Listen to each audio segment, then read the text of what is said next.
Hi, I'm John Mark. Welcome to the Beaten Zone. This podcast is about war, not from the top down, but from the ground up. It's about unearthing personal truths of war, its costs, and how it shapes the lives of the people who experienced it firsthand. This week, we continue our series on Blackhawk Company, 1st Battalion, 23rd Infantry Regiment, deployed to northern Iraq from late 2003 to late 2004. My guest is Joe Troutman, a retired staff sergeant who served in Blackhawk Company during that deployment. Joe brings us the view from the NCOs and soldiers who fought in the tough streets of Samarra and Mosul. As with every conflict, any account of war is incomplete without including the day-to-day experiences and unfiltered opinions of enlisted soldiers.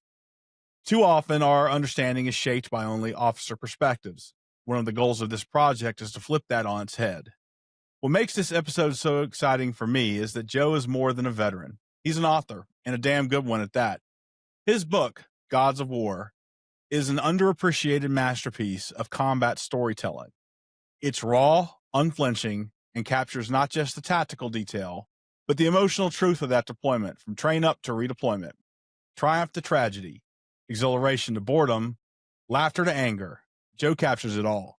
And I've added more about his book in the comments below. Check it out. It's said that NCOs are the backbone of the Army. Anyone who served in its ranks knows this is true. If you haven't, today's conversation with Joe will help you understand what this expression really means.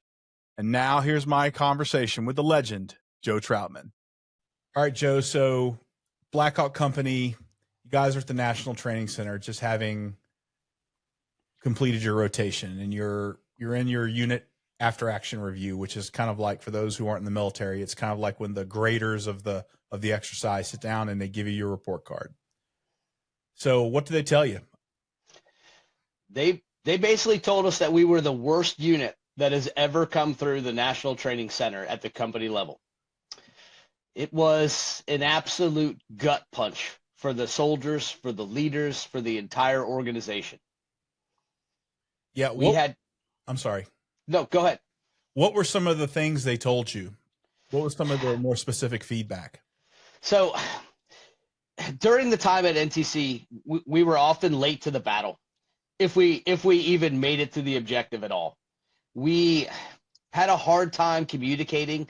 We had a hard time just operating as a functional unit.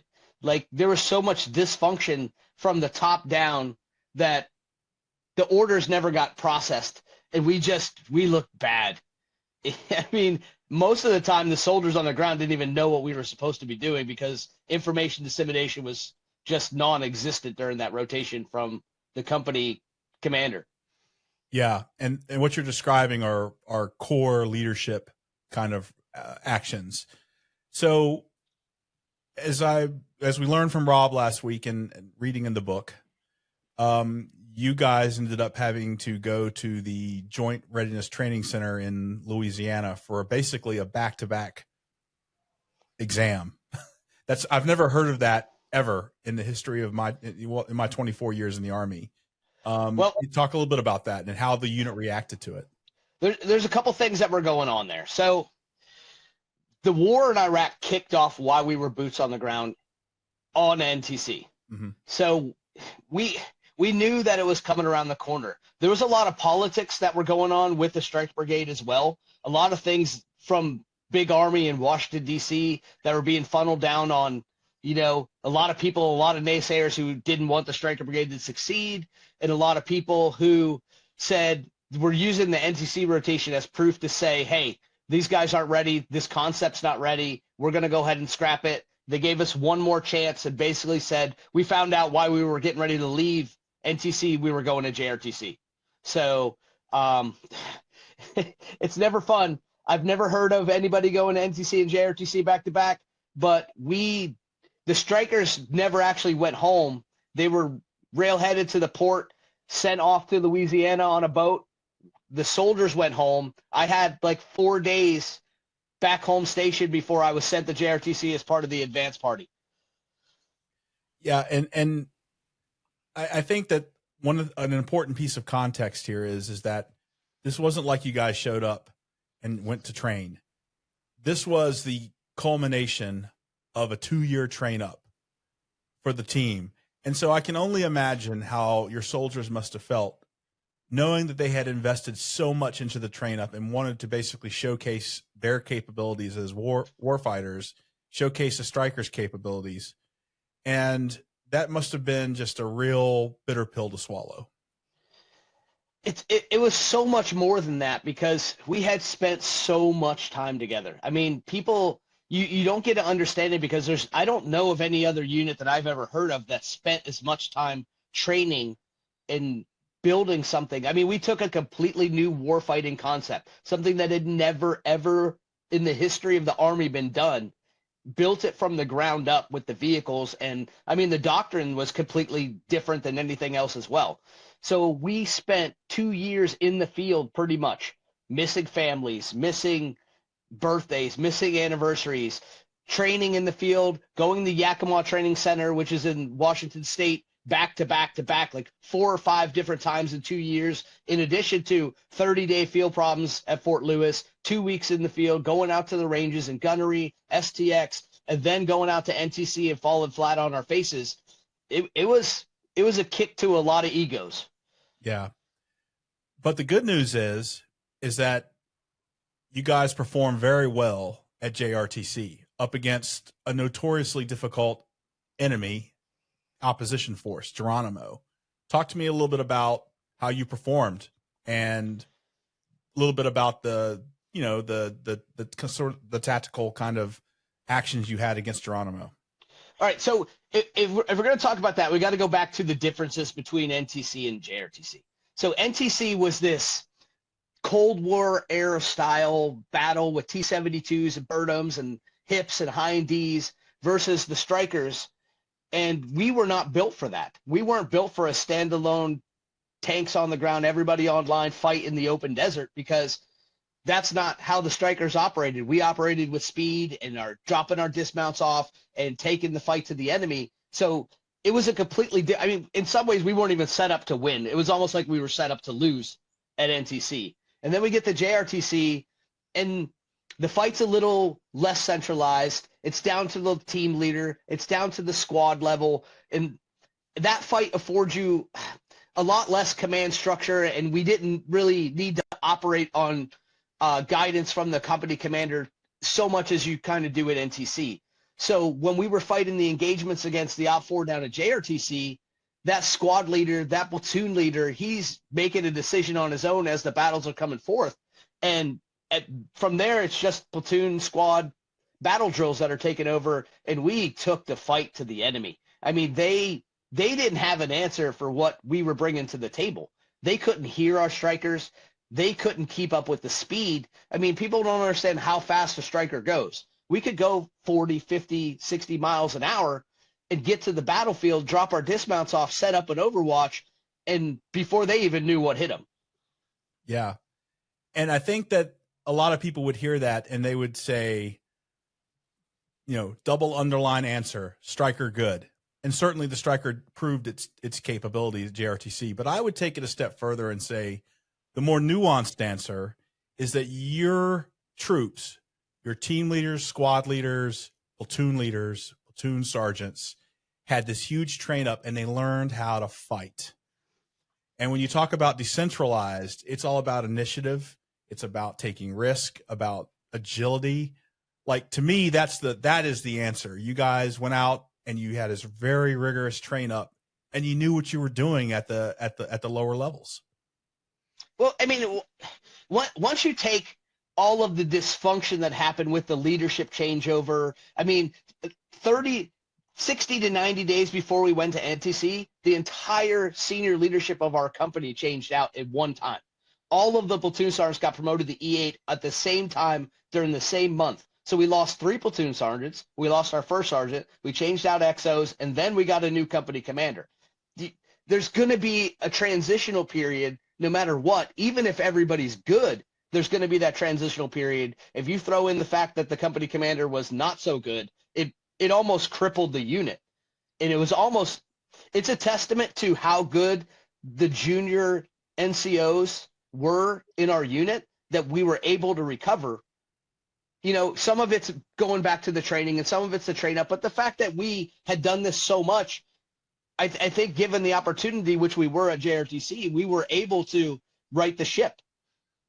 It's the story of the Army in so many ways, man. That bad planning, in some cases, bad leadership. The guys on the ground always seem to find a way to get the mission done. And the story can't be told over and over and over again. It's always the junior NCOs, the team leaders, the squad leaders, pulling it all together and making it happen. And for the folks who aren't in the military, just a little context here, those are also the folks in that value chain that get paid the least and have the highest amount of time in service. That's something that a lot of people in the private sector can't quite wrap their head around, is that the people in that chain who provide the most value to the organization, meaning the difference makers in victory or defeat, are the ones who get compensated the least. Unfair? Is that an unfair judgment, or? No, that seems pretty accurate. That seems pretty accurate. Yeah. I mean, that's really what it boils down to, is that I've never taken part in an operation where a brilliant plan was the difference maker. It all comes down to the tip of the spear and execution every single time. 100%. Let's talk a little bit now about going back to Lewis, and you guys get your deployment order. I think you said July is when you guys got your official deployment order, even though you all knew you were going to go downrange at some point. There was a real big event in the history of Blackhawk Company, and that is Captain Robinson assuming command of the company. Can you provide a little context to that? He talked about it a little bit, but I want to hear from the NCO perspective how that all played out. So we get our deployment orders in the middle of, I mean, we got to go back a little bit further than that too. So when we get back from JRTC, the higher up, the battalion level, regimental level leadership, they basically told our commander at the time, you got to get control of your company. You're losing it. We want to see more leadership from you. He actually decided the way he was going to do that was to give almost all the NCOs in the company Article 15s for violating a made-up order. So there was a lot of tension that was there. Throw that into the fact that right after that incident happened, we get our deployment orders. We know we're going to Iraq now. It's set in stone. And then other things had happened, and the NCOs in Blackhawk Company, we all got together and we were basically like, we cannot go to war with this guy.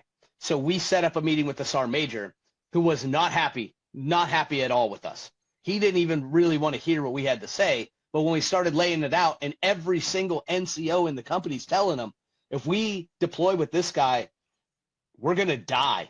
He is not capable of functioning and doing the things we need to do. So that got brought up to the battalion level. That got sent up to the regimental level. We didn't hear anything else from it, but we got a new commander.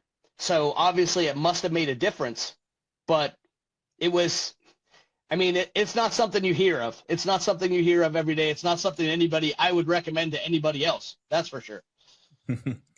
I think there's a really important lesson here, Joe.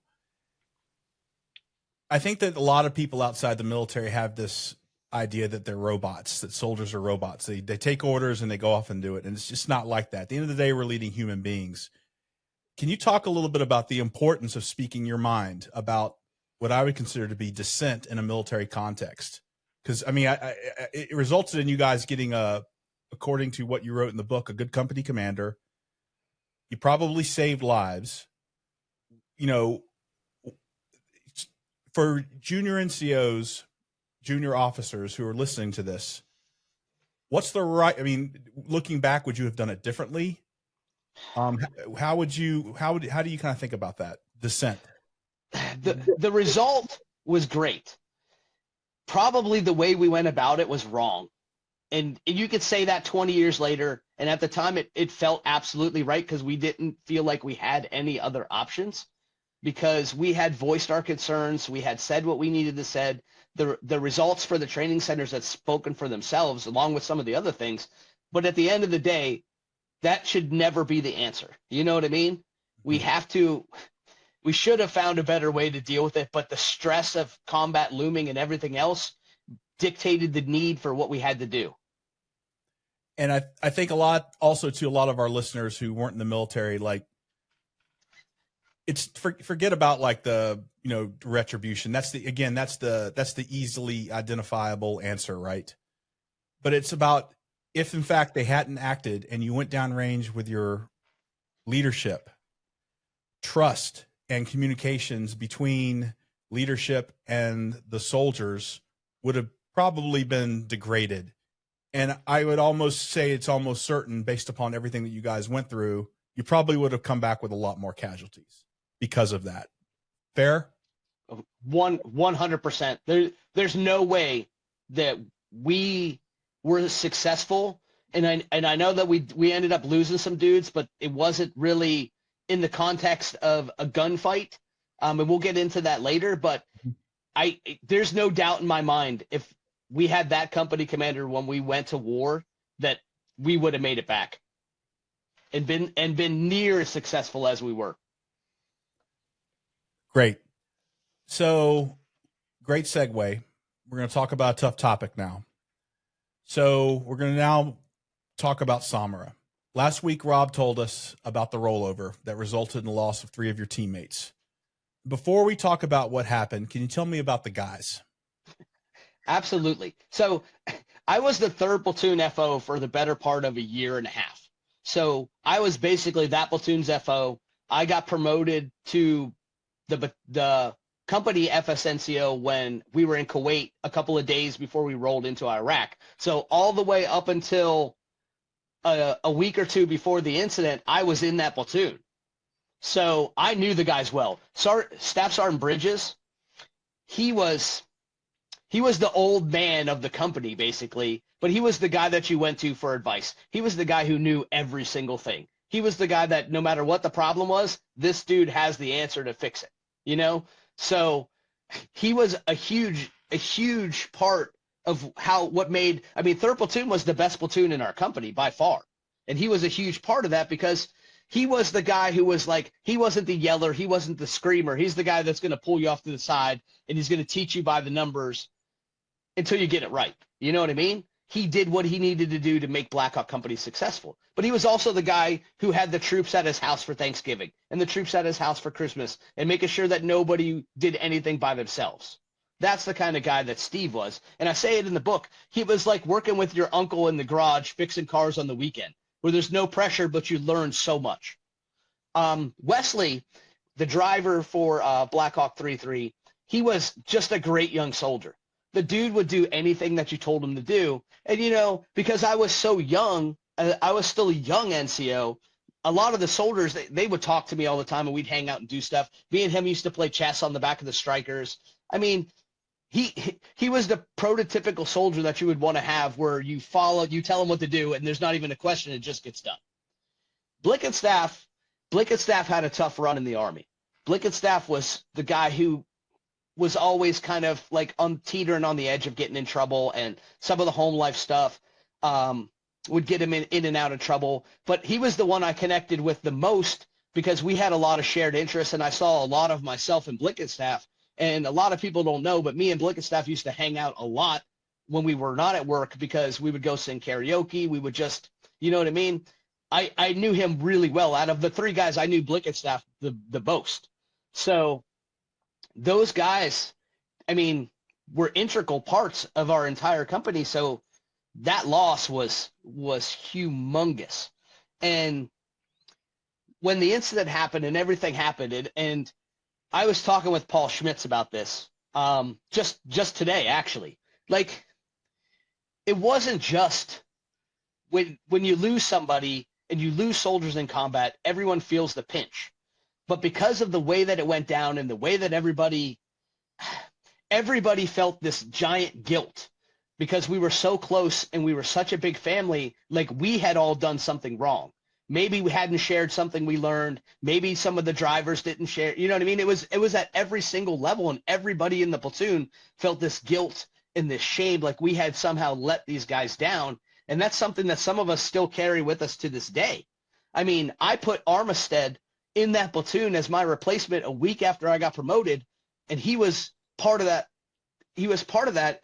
And when he came back, that the night that he came back, he had this look on his face like he was gone, like he was lost, like he was crying, and I didn't know what to tell him. I had no answer because I was like, man, if I would have been there, maybe something else would, you know what I mean? I had my own guilt and my own shame, and the only thing I could do is just give the dude a giant bear hug and tell him, I got you from here. And that moment, and I can't speak for everybody else, but that moment changed me as a non-commissioned officer, because in that moment, out is the yelling and the screaming of the old army and the you do as I say, and in was I'm going to do whatever I have to do to make sure I don't ever feel like this again, and to make sure that every single guy that I have comes back to the best of my ability. And it made me so much better of an NCO, but it hurt so bad. Yeah. What happened? So on our very first combat mission, we were rolling out to go do a simple cordon and snatch and grab, and they took a different route. It had been talked about, but at the last minute they had made the change. They were going on this irrigation canal. I mean, and you got to understand, like, it was not dark, but it wasn't, the sun was still down, up, but not down. So it wasn't quite not night vision goggles, but you couldn't see anything because the sun was going down. So they couldn't see anything. The drainage canal was small. It was like 100 years old and was usually used for donkey carts. So the ground just gave way. And like every report that I've read and talking with the guys, the soldiers did what they were trained to do. The drivers did what they were trained to do. The squad leaders did what they trained to do. Had they not done what they were trained to do, every one in those vehicles would be dead right now. The vehicles, 2 of the 4 vehicles in the platoon rolled into the canal. And, you know, after that, the guys drop down on the ground. It goes from a combat mission to, you know, a life-saving mission. The dudes were in the back of those Strykers were still stuck in the Strykers. So they're underwater. They're not knowing if they're even going to make it out of the vehicles. The guys who are the rest of the platoon doesn't know if they're going to make it out of the vehicles. They hop out on the ground, jump in the water. Some of them still with all their full combat gear and weapons on to try to save lives. And if they delayed it all, I don't know if those guys make it out. Yeah. And for our listeners at home, these vehicles are, we talked about them being more lightweight than a tank and a Bradley, but these are armored vehicles. Like they would sink into the water, into the mud. I mean, I can imagine how difficult of a situation that would be in the dark, fighting the mud with cold water. Steel. They added a bird cage around it that was an RPG repellent that was basically a bunch of steel bars, and it added a lot of weight to the vehicles as well. So that added to a lot of the functionality, because we didn't have a lot of drive time with the slat armor on as well. So I mean, that extra weight added to them trying to get the doors open in the back when the vehicles rolled over into the canal as well. Because, I mean, it probably weighed 300 pounds to try to get that door open. Yeah. So you mentioned it was the very first mission. I mean, that's a huge gut punch.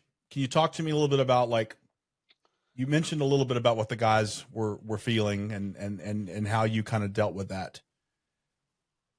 My experience with soldiers in combat is that they tend to be kind of superstitious. Like we say, oh boy, this is going to be a long year, because you had a full year ahead of you. Was there like a feeling like this is going to be a horrible year for the company? You know, there really wasn't. It was kind of like the opposite. 3rd Platoon, you know, we didn't have a lot of time. We still had combat operations. We were still expected to do X, Y, and Z. 3rd Platoon had a little safety stand down, and then you have to go back to work. And I think in some ways, getting those guys back out there as fast as they did actually helped them, because it didn't give them the time to process fully what had happened. You know what I mean? Like, hey, we're going to go straight back to work and you're worried about staying alive and you don't have time to think about it. And like we as soldiers shove down everything in the world because you're supposed to be tough and you're supposed to be Superman. You deal with it later. And that's kind of what happened. Is the company as a collective, especially after we had the memorial, we were like, you know what? We're not losing another dude. We're going to do whatever we have to do to make this happen. And it gelled us into, I mean, it was already in some ways Blackhawk Company against everybody else anyhow. And then after that incident happened and everybody wanted to talk smack about everything, it was absolutely us against them for the rest of the deployment. Yeah. For those folks, you mentioned the memorial service. For the folks at home who have never served in the military or have never deployed into a combat zone and experienced loss like Blackhawk Company, could you talk a little bit about the memorial service? What's involved with that and what that's kind of like experiencing it? It's the worst thing in the world. And we love those guys. And I'm going to tell you, I went to far too many military funerals in my time, way more than I ever would ever want to. And the difference is every memorial service and every funeral service is sad. But when you're sitting in a combat zone and all you think about, it floods back all of those emotions when they set their weapons up with their helmet and their dog tags, and it's at the forefront. And then they talk about everything that they've done, and they talk about everything they went through, and they say basically how good of a job that they had done. And then they do the roll call. That's where they call out their names, and then they don't answer, and it's just like getting punched in the face. And then they start playing taps. And I don't care who you are. I don't care if you're a Navy SEAL operator or anybody else. When they start playing taps, and that's a dude you know, the tears start flowing. You get that choked up feeling in your throat. It's not fun. It hurts, and it hurts on a level that if you've never experienced it, you'll never ever understand. That's your time to say goodbye, and that's kind of like the finality of it, is that, hey, these dudes aren't coming back. You know what I mean? Yeah. I think it's important for people at home to understand, and Rob mentioned it and you mentioned it, the weight of going out the door for missions that same day after that happened. From a risk factor, when guys are upset, it's so high. And this is where real leaders, I'm talking about NCOs, platoon leaders, platoon sergeants, this is where they make their money, to make sure that the mission gets accomplished, the guys come back, and that you strike that balance of being prepared for the mission and also taking time to take care of your guys. This is where guys like you, Joe, made your money downrange. I will tell you this, the way that I dealt with it, and this is how I was going to deal with it later. I had a job to do. I had guys that depended on me. I did not have the luxury of being sad in that moment. We had a mission, and even if it was just a simple little, you know what I mean, presence patrol mission, which they put us on at first, there's still all the other factors of you're in a combat zone. There could be IEDs. What happens if we get shot at? I had to, and I'm sure that everybody, I mean, I can't speak to what everybody else says, but I can tell you that a lot of the stories are similar. I got to get my guys ready to go. I don't have the luxury of being sad and worrying about what comes next, because I got to make sure everybody comes home. So that was my focus, and that's what I tried to focus on with the guys is, hey, let's get this one mission done. Let's get out the door and get one successful patrol in, and then we'll deal with what comes next. One day at a time, one mission at a time, one dismount at a time. Whatever happens, we'll deal with it when it comes, and then we'll take it from there. Yeah. We're going to move on. Joe, I appreciate you being willing to talk about that. I know it's not easy. We're Blackhawk Company now gets a change of mission, and you guys are heading up to Mosul. Did you know that you were heading up to Mosul the whole time, that Samarra was kind of a temporary staging ground, or is that something that kind of came out of the blue? No. So actually the plan wasn't for us to roll in the country until after the first of the year, and we were always going to go up to Mosul. What changed was 4th ID started getting hammered, and we happened to be the shiny new toy that everybody wanted to prove could work or couldn't work. So we got to change the mission while we were in Kuwait and got sent to FOB Pace Center to work around Samara. Got it. So you guys load up and you mount up and then you head up to Mosul. For our listeners back home, and I had to go back and look into the history a little bit. And by the way, Joe does a great job of providing kind of operational level context, what's going on in the rest of the country. There's a lot of violence in April of 2004, down south primarily, in the Baghdad belts, Anbar, south of Baghdad. And a lot of it's, of course, the Muqtada al-Sadr inciting a lot of violence. And so there's a lot going on in the country at the time. How did that manifest itself in Mosul when you guys ripped out with 101st and started? Were you seeing that there? Or was it because it was a different area that didn't really affect you that much? So it's kind of like a multi-part question. So when the 101st was there, they had seen an escalation of violence, but most of that violence was attributed to former Saddam Ba'ath Party loyalists who always thought Saddam was coming back. So when Saddam got captured, those dudes kind of downshifted and went to ground right around the time when we went up there. So in Mosul, like, there wasn't a lot of attacks, especially against U.S. forces when we took over. Most of it was like sectarian violence, gang-type violence, drive-by shootings, intimidation, murders. And that kind of was the way it was for a few months. And then it started to pick up, and you could feel it on the ground. You could feel that things were different. Like, it wasn't like one day we went to work and we got in massive firefights. It was, oh my God, today they shot at us. You know what I mean? Oh my God, they planted an IED. That's new. Or, hey, these guys are, you know what I mean? You could see that they're filming, and then they would shoot more mortars at the FOB. That was their technique. But you could feel it. And then once April hit, like, that's when we started seeing complex attacks. That's when we started getting into real gunfights. That's when they started really attacking the American forces more than they ever had up to that previous point. And it made the pucker factor just insane, because that's when, like, every single time we roll out the wire, we're getting shot at from somewhere. Yeah. So you're in Mosul, and we're going to pivot to a little bit of a cooler, fun type of thing. In the month of May, you got promoted in a combat zone. Tell me about your role that you assumed. And I want to hear more about that promotion ceremony. So I was waiting on the promotion list for almost a year to make E6. The points were maxed out, so I was doing correspondence courses left and right. I mean, even in the combat zone, every extra moment I got, my MWR time wasn't talking to my family. It was online doing correspondence courses, trying to power up these points so I could get promoted. Then the points dropped to like the lowest level possible, and I came down on the list to get promoted.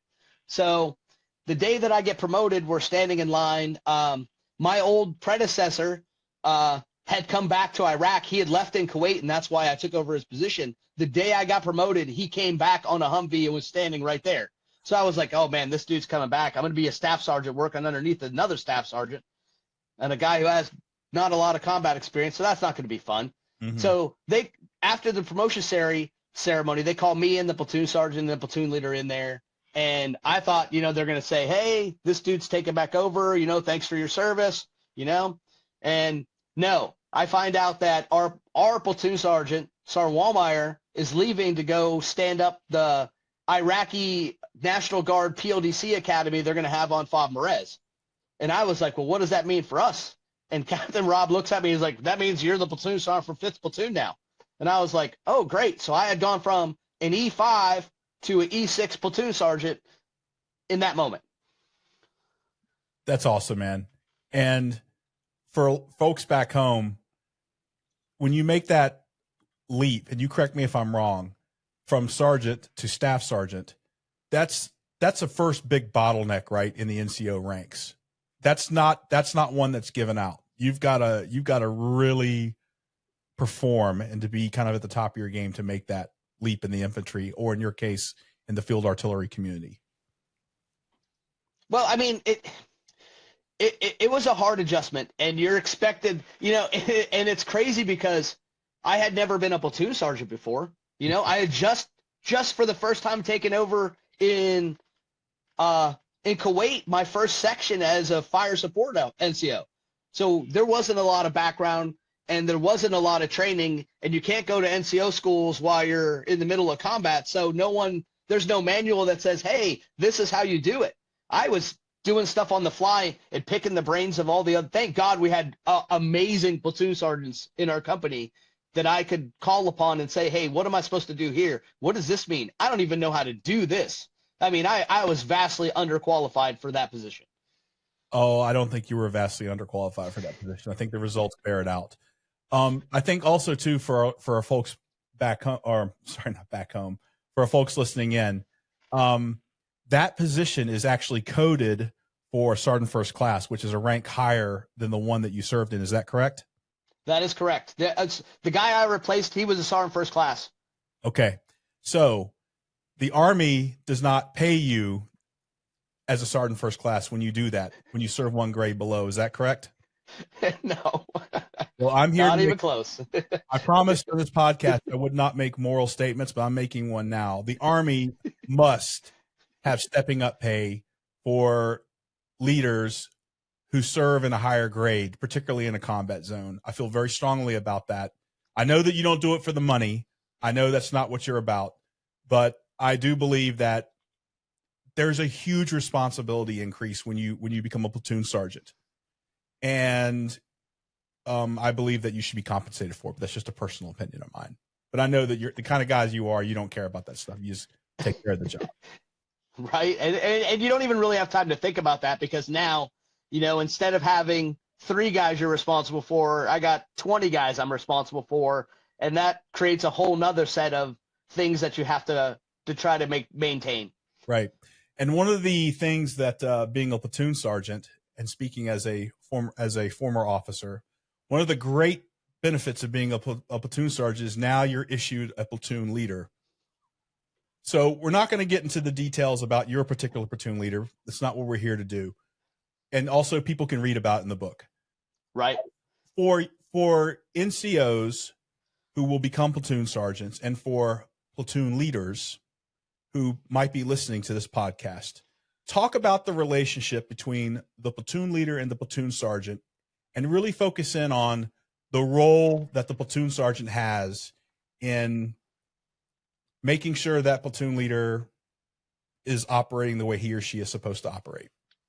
Now, I mean, it's twofold. And a lot of this stuff I found out later once we got back from combat. When you're in combat is different than your role as a platoon sergeant, in train up and lead it. I mean, you're the expert trainer for that platoon. Your job is to make sure that every single person's trained. The lieutenant, the officer plans the mission. You guys kind of work in conjunction to make everything work. Well, when I took over, I didn't know any of this. I was just trying to focus on making sure that we didn't die.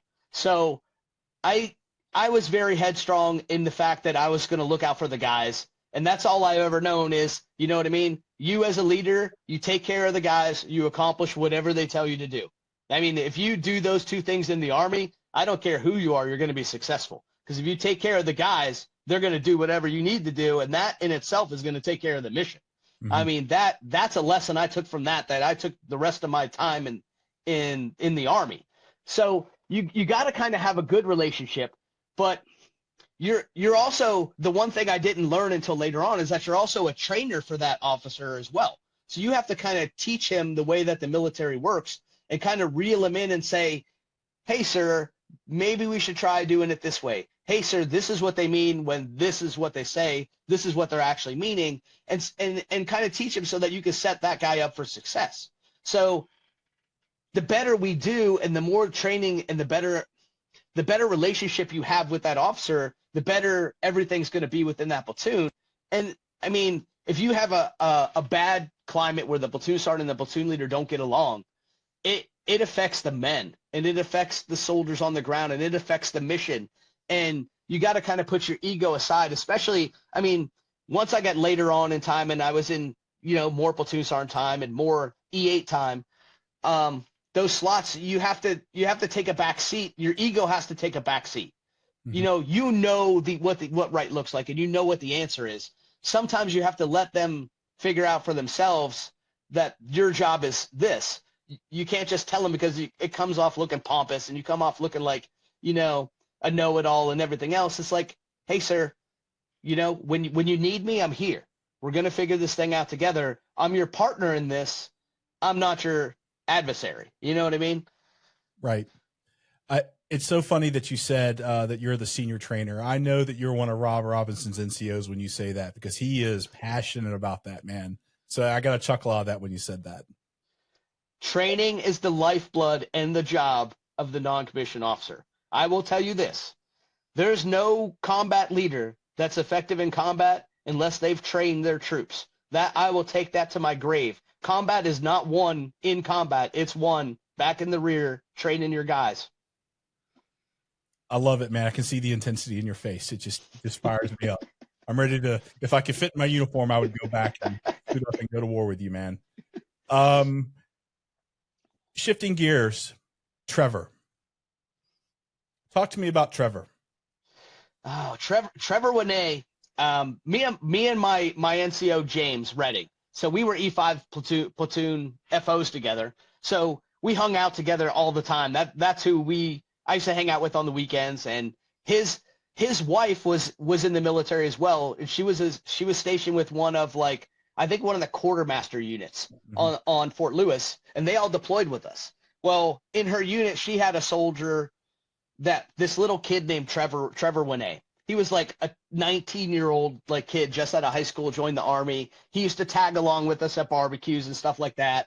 And he was just this good soul. You know what I mean? He looked at me and James, because we were combat arms, even though we weren't infantry. People who aren't, they don't know the difference. They just think we're combat arms. And we would tell all these stories of all the training we were doing. And he thought the world of us. And he was like, man, I need to join the infantry so I could do all this stuff. And I remember, dude, and it's one of the most sobering moments. I was like, dude, you don't want to be in the infantry, because where you're at's going to be safe and sound. Mm-hmm. You know what I mean? It's just crazy. And then he ended up getting taken out by an IED. And we found out a couple days after the fact. And James, actually, he talked to his wife, and she was on the FOB across the street from us. So FOB Diamondback, FOB Merez are separated by a road. But back then you had to have a combat patrol to go across the road. So he couldn't even go see his wife. So this kid, and James took it so hard. I took it hard too, because I knew him, but he took it really, really hard. And we find out, and he's like, man, I got to go see my wife. And I was like, dude, I can't do that. You know what I mean? We can't just go. I can't just drop everything, create a patrol for us to go over to FOB Diamondback so you can see your wife. That's not fair to the guys. That's not fair to the mission. And I was trying to figure out, I was on the verge of losing this dude. Losing him, because he was going to check out mentally. He already was stop loss. So if you've ever dealt with any of the stop loss issues and how attitudes are with people who are stop loss, he had almost checked out from that. So then this issue comes on, and I was like, you know what? We don't have a patrol tomorrow. So I talked to our interpreter, Hussein, who was basically the guy that would get you anything in the world that you needed from the local economy. And I was like, dude, get me a bottle of whiskey. And I knew it was the wrong answer. Don't get me wrong. I'm not sitting here telling you hey, you know what I mean?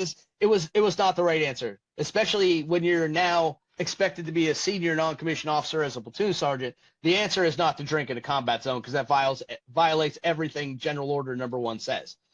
With that being said, I did what I had to do to make sure I didn't lose this soldier. We went in his container. We locked the door. We drank that bottle of whiskey. We talked about Trevor and life and everything else all night long. And, the next day we woke up feeling like crap because our heads were pounding. But at the same time, I had him for the rest of the deployment. Given what I know now, I would do the same exact thing 20 times over if it meant doing what you have to do to take care of your soldiers. Nothing but respect for that, my man. And And I think that really touches on the importance in combat leadership of human connection, right? Of knowing your people and putting your people first. People can criticize you for, going out and getting some liquor from the economy and drinking with your troop. Fine, whatever. But the point is that James was given an opportunity to get right and get back out in the fight. And at the end of the day, that was the result of all that. And I will tell you this. There's battles that happen down the road that if James Redding wasn't my gunner, I don't know if I'm here. There's nothing else I can say about that. I also know that if Rob Robinson knew that you had done that, he probably would have choked your ass out. But I'll just leave that there. 100%. I have no doubt in my mind. Talk to me about your CIB story. What is the Combat Infantryman Badge? And all right, so tell me about that. So the Combat Infantryman Badge is an award that's given to combat guys who actually get in contact downrange in theater. You only get it if you come under fire. Supposedly, you only get it if you come under fire, and it's only for infantrymen and 11 series. They have another badge for the medics. That's kind of the same scenario, the combat medic badge. So I'm in an infantry battalion. I'm not an infantry guy, but I have infantry guys who are in my platoon. The mortar guys are 11 series guys. So we have this giant formation where, we had already been attacked a whole bunch of times. So everyone in the formation pretty much has earned their CIBs. Giant formation. We're standing out there. Everybody's hooing and hawing. I mean, we're a giant mortar target sitting on the fob, but that's another story. And everybody's excited. I'm sitting in there thinking, man, this is, I don't want to be here, but I'm here to support my guys. So we go through the colonel, the full board colonel, brigade commander. He pins on the battalion commanders, who pin on the company commanders, who pin on their platoon leaders, who pin on their platoon sergeants, down the line, down to the lowest man. So it's a long process. At the end of the process, the company commanders, get released from the battalion commanders, and they have the opportunity to, tell them what a great job that they did and how they're proud of them and everything else. And Rob Robinson, in a stunning moment, I'm not gonna lie, he puts us all at ease, and he's like, hey, I want Sergeant Troutman to come up here. And I come up there and I don't know what's going on. I always thought I was going to get fired at every opportunity. So I was like, here, I'm about to get fired again. So that's kind of how I was. He's like, I want you guys to know that Sergeant Troutman might be one of the best infantrymen I have ever met in my entire life. And I know he's not an 11 series guy, but I'm going to take this CIB that I just got pinned on my chest, and I'm going to give it to him. And I was stunned, to say the least. That I never thought I ever did a good job. So just some kind of recognition is great. And I'm going to tell you, there's a lot of awards that I got in the military that I probably didn't earn. They just give them to you. There's a lot of awards that I didn't get that I should have gotten. I don't care. That's the one thing that meant the most to me. Even though I can never wear it on my uniform or on my chest, it meant so much to me that this guy who I looked up to so much thought so highly of me. It's mad respect, man. That's all I can say about that. What a great moment. That's fantastic.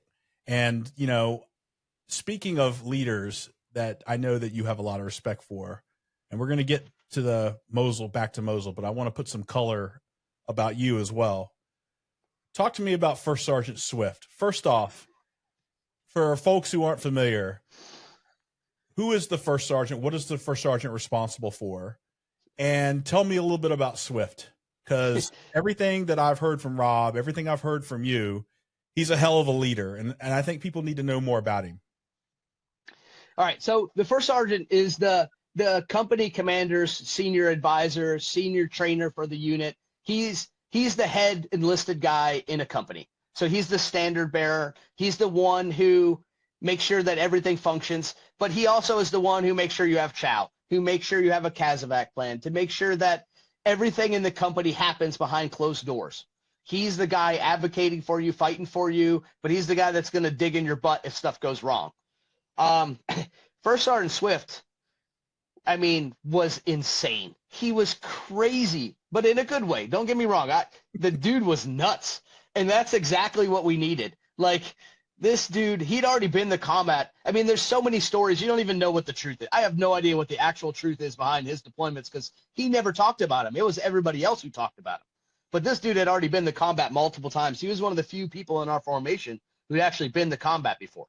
So he just knew everything. There's nothing this dude didn't know. He would show up in the middle of a battle, like right beside you, and you're like, where did you come from, First Sergeant?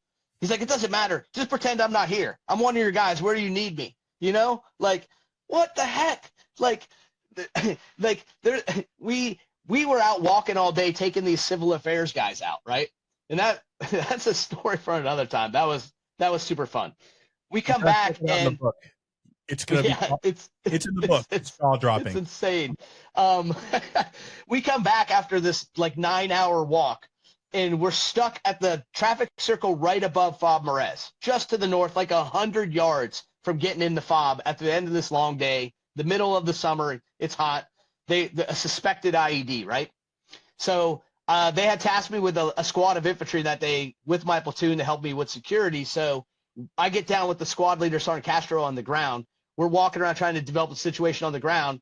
And out of nowhere, Swifty pops up, right? And he looks at me and he's like, what's going on, Troutman? And I was like, they say it's an IED. And he like pops his head and he's like, have you tried shooting at it? And I was like, what? What are you talking about? He's like, it might work. You never know.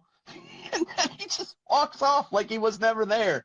And like, he was the master of everything. Master breacher, I mean, every weapon system in the world, he could tell you how it functioned. Like, when we were in Kuwait, the day before we went across the wire, he brought over a flat rack full of ammo. And if you don't know what a flat rack is, it's a semi-trailer that's empty in the back that you would load up like a whole entire 18-wheeler worth of stuff, full of ammunition, everything you could ever need for war. And he was like, it's the only time in my military career I was ever issued ammo and I never had to sign for anything. So he's like, the only thing I ask is that I don't want to have to take anything back to the AHA, so just make it all disappear. So there was no accountability. There was no signing for stuff. There was just grab what you need and go. I mean, I had boxes of C4 and det cord. I didn't even know how to use that stuff. But Swifty was the guy that every time something happened, he was there to give you advice. Now, he wasn't the guy that was going to dig in your butt. Like you see the movies and the First Sergeant's the guy who's yelling and screaming at you. No, he's the guy that pulled you off to the side and he's like, this is what I need you to do better so we don't die. Like, this is how you set your breach charge so you don't blow the whole entire town up and kill your guys when the door flies back at you. This is how I want you to do it. But he was also the calming influence because there's a lot of stuff that happened downrange that people will never understand about how, I mean, we had this reputation as being different than everybody else. And some of it was warranted and some of it was not warranted. And he was that calming influence that was like, you know what? Just keep doing what you need to do. Me and the commander got you. You know, what are they going to do? Court-martial me? I'm Swifty. You know what I mean? Mm-hmm. You know, I think that's you got me thinking now about something that I think about all the time. I think Hollywood, pop culture, the way that they describe non-commissioned officers, I think is extremely demeaning. And what do I mean by that? Always getting in soldiers' ass, you know, chewing people out, you know, being kind of the heavies of any organization. That's not true. The good ones aren't like that. The good ones are kind of like, in my experience, the way you're describing Swifty. There's a time and place for everything, but at the end of the day, you're there to train, you're there to teach, and you're there to be supportive. Do you, as an NCO, do you kind of feel the same way, that people just don't understand what it's all about? So I would say this. When I first joined the Army, and this how old I am, I was in the Army for 6 years before war kicked off. A lot of the NCOs back when I was there, they were that way. Mm-hmm. It kind of manifested itself because of necessity in war and everything else into the NCO Corps got got better over time at not doing that. You know what I mean? It's hard to dig in a soldier's butt when you're downrange getting shot at. You know what I mean? Like, it loses its luster at that point because you're all trying to just survive. So you figure it out, and then that's what it goes. But the thing that made Swifty different was that you just knew that this dude generally cared about your well-being. I mean, even to the point above his own. You know what I mean? Like, he cared about you, and he would do anything in the world for you. And that's how Rob was too. And that commander and first sergeant, when you have guys like that, you'll do anything in the world, knock down walls, go into gunfights. You know what I mean? You'll do anything in the world for those guys. That's real love, man. You mentioned mortars, and I want to, for our folks who have the fortune of not being in a mortar attack, can you talk to me a little bit about, for those folks, can you talk to them a little bit, what's that like? All right. So as a fire support guy, my job is to call in indirect fire. You know, I worked with mortars and stuff my whole entire life. A lot of people don't get that wake up call until you're downrange. Now, the enemy started to shift tactics a little bit when we got there because we were so good on the ground that they couldn't attack us. So they started lobbing mortar rounds into the fob, 5 to 10 rounds at a time. Now, these are like, I would say probably the size of a baseball, the ones that they were using. They were like 57 millimeter mortars, old, like Iraqi army stuff that they had. It's not, everything's dangerous, but in the grand scheme of things, it's not super dangerous unless it directly hits. But what it does is when you hear the screeching and they go boom really loud, it scares the crap out of you. You know what I mean? And it messes with your psyche. And I swear to God, they would hit so close to where we were living. We had craters all around us. I mean, we set up the combat volleyball, and 50% of the Purple Hearts that we got in our company were from mortar fire, from shrapnel from mortars.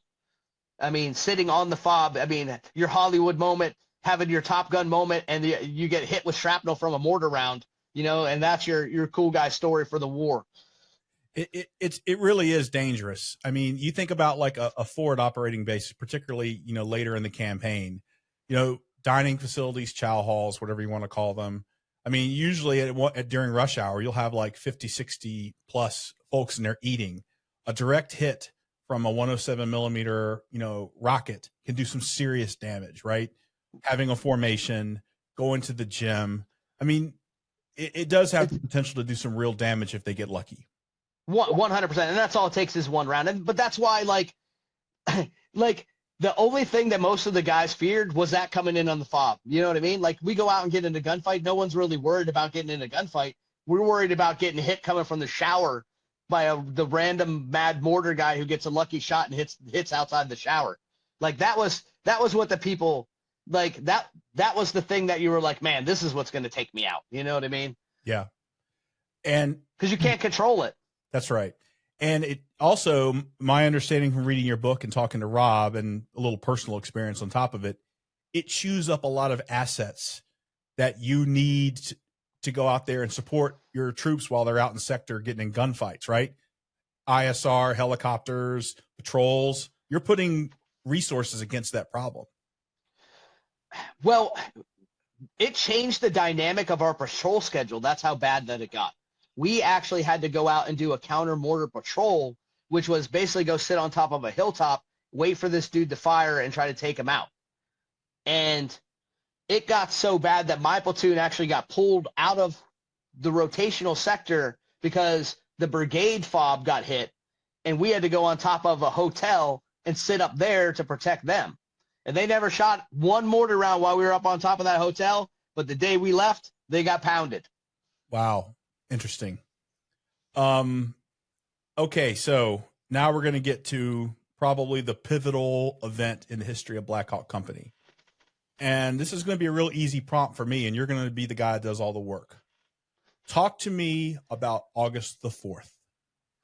All right, so we're going to set up a little dynamic for August the 4th so you understand exactly kind of how things went down on the ground. Before the transfer of authority, we had the Battle of June 24th. That was the last push. We were supposed to transfer authority. The insurgency, and Zarqawi in particular had this giant citywide attack, not on American forces, but it was on the ISF forces and the police in town as an intimidation factor to prove that they weren't ready to go. We ended up going out in that city. We got into a gunfight. The details are there. It was a pretty good gunfight, but we ended up shooting a minaret that was next to the mosque. We didn't shoot the mosque. We actually never set foot inside the mosque, but Zarqawi used that as propaganda to fuel this whole, the Americans on the western side of Mosul are out of control. They don't care about us. We need to rally against them. Joe, So I apologize for interrupting. I just want to make sure it's real clear to the folks at home. The reason that your guy shot the minaret is because you were taking fire from someone inside the minaret. They had a Dishka machine gun set up in the minaret. Right. So I just want to make sure they understood that you guys weren't going out like shooting at, religious sites. They were, they were trying to kill you, and they were set up there. We went out to take back this police station that I got overrun, and they had a machine gun set up in the minaret, like 25 feet above in the air, shooting down on top of the strikers. So we actually escalated, used proper escalation of force, shot at it with small arms fire, tried to shoot at it, with the machine guns, and then used the TOW bunker buster. Showed a lot of restraint because we could have blown it up with an airstrike, but we used the TOWs instead. But like I said, they used that as propaganda because they were able to say, look what these Americans are doing. They don't care about our sacred sites. And then we transfer of authority, and the whole dynamic was supposed to shift on the ground. The Americans were supposed to pull back. There's an election year going on. So we weren't even supposed to be out in the city. We weren't supposed to be doing operations. It was supposed to be the Iraqis leading the Iraqis with us in tow, advising and assisting. So what they did is Zarqawi brought his people over, and this was the first time we really saw a lot of foreign fighters. They trained for a month straight in Tal Afar with all of the foreign fighter AQI guys mixed in with some extremist guys, mixed in with just regular Iraqis who didn't have jobs and hated Americans. And we had this reputation as being an invincible force. We were the ghost soldiers on the western half of Mosul. They planned a battle specifically to attack us, the western half of Mosul. They got the police commander to close all 5 bridges so no traffic would go over the bridges, and they were going to come to western Mosul to finally, once and for all, prove that the striker soldiers were not invincible. They had brought film crews. They were going to shoot propaganda videos. They were going to tell the world that they could kill the striker soldiers. And that's where we happened. They were going to set a trap, attack a small American convoy, because they knew the difference between us and them, and draw us out into the city for this giant citywide battle where they were going to pin us down and kill us. They had strategically placed weapons. They had machine gun teams in place. They had communications, sophisticated communications. And this was the first time that we ever saw large-scale coordinated effort between multiple cells and multiple guys. And the reporting said we were never in the city that day. So this is how it kind of unfolded. Joe, before you pivot, I apologize. I want to make sure that our listeners understand something here. What you just described was a very detailed, a lot of planning by foreign fighters, by members of the AQI network, right? And they were enabled by folks within the Iraq security forces that you were partnering with at the time. Like, I'm not saying that all the ISF guys are bad and corrupt. I'm not saying that. But as you report it, there were members of that within that organization that were actually collaborating with AQI to make sure that you guys were basically isolated, cut off from help and support. That's what you guys were up against that day. And you woke up that morning not knowing that this was going on. This was not something that you guys were expecting when you went out the door that day, right? Did I capture that correctly? 100%. And it was actually the police chief of Mosul who was the corrupt individual who was coordinated with Zarqawi himself. Wow. I'm sorry. Please continue. So my platoon had the counter mortar patrol for the morning time. Yay, us. It was hot. I mean, August, if you've never been if you've never been to Iraq in August, I don't think you've ever experienced real heat. It was hot that day. We roll up, and we're set up on the counter mortar patrol, which was on the northern side of the city. And we're up there. We were supposed to be up there from 9 to 12. We started hearing stuff pop up. Like the guys, the AQI guys, started going from neighborhood to neighborhood, just causing trouble to get us out there. They were shooting storekeepers. They were blowing up cars. They were attacking any of the police people that were in uniform on the way to work, laying in IEDs. I mean, we didn't know any of this was going on. And then all of this intel started coming into the brigade intel shop. They called down to our company and were like, hey, who do you have out right now? And they're like, hey, we have our 5th platoon that's out on counter mortar. And, I think that they had made a command decision that we didn't have the combat power to combat some of that stuff, which I only had 14 guys that day. My platoon was down to 14 guys, so there's no way we had the combat power to combat that. They were going to replace us with the MGS guys. They called us back. So we're rolling back down Highway 1 as fast as we could get back to the FOB before everything even kicked off. And the S2, the Battalion S2 called me directly, which never, ever happens, right? And he's like, hey, we got some reports of bad guys doing bad things in the middle of the Yarmouth traffic circle about to attack American forces. What's your current location? I look around and I was like, I'm in the middle of the Yarmouth traffic circle. And he's like, oh, okay, yeah, well, get back safely. So we saw these dudes, and I think that there's a couple of things that happened that saved us. One, it was right at midday prayer. So I think that some of those dudes were off praying for, success in the mission, so they weren't all ready to attack. They had put some cars in front and tried to block Highway 1, and my driver was like, what do I do? And I was like, just hit the gas. And we drove over top of some cars, I'm not going to lie, and got back to the FOB as fast as we could. So we get back, and right after we had come through, down south, about a mile away, a National Guard convoy had come through, and that was where they had planted their ambush, and they hit these HET trucks, which are the trucks that you put the tanks and the Bradleys on to drive them around the country, because it's more cost effective to do it that way than have tanks and Bradleys drive.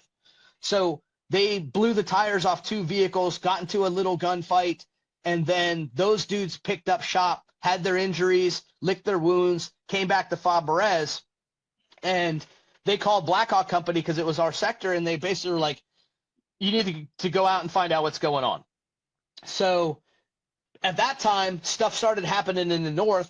MGS platoon was pulled off the counter mortar patrol to kind of do an area reconnaissance of the northern sector, and they got into contact. So 1st platoon was sent out, A, to check on the HETs to see what could be done, and B, to follow on and go reinforce MGS, who was in heavy sustained contact at that point from multiple individuals, RPGs, machine gun fire from the Pepsi plant that was in the north right by one of our police stations.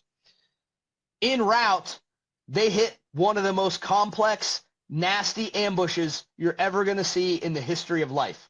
I think their lead vehicle hit 10 IEDs within a 2-minute period. They were attacked from elevated positions with machine gun fires. They had RPGs that were flying from the ground level and from the building level. Like, there's no movie in the world that does justice to what we saw that day. No movie. They roll through the ambush. They are licking their wounds, trying to make it to MGS.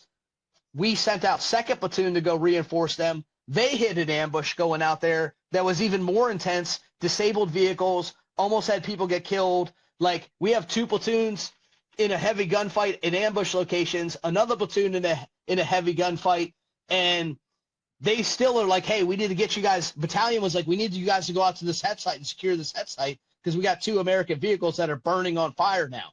So me and my platoon went out with Captain Rob to the HET site. My job was to secure the HET site. And, oh, yeah, by the way, this was the ambush location that they were setting up the giant attack on American forces for. So we got into one of the nastiest gunfights you're ever going to know.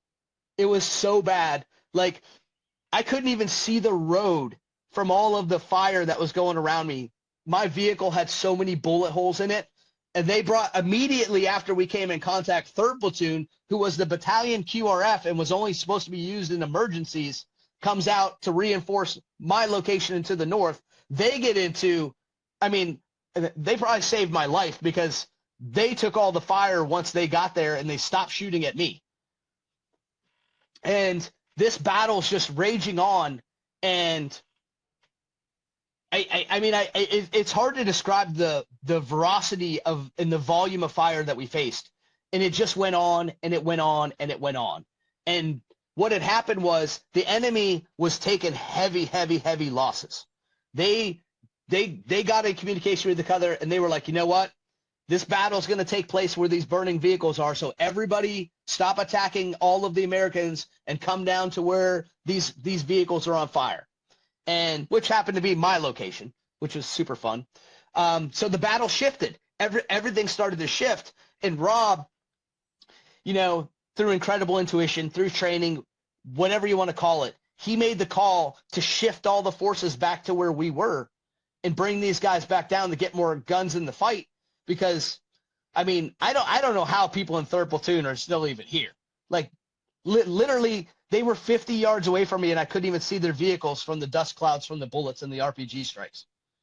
It was so intense. So all of the forces come down to this one central location, and we just basically battle it out.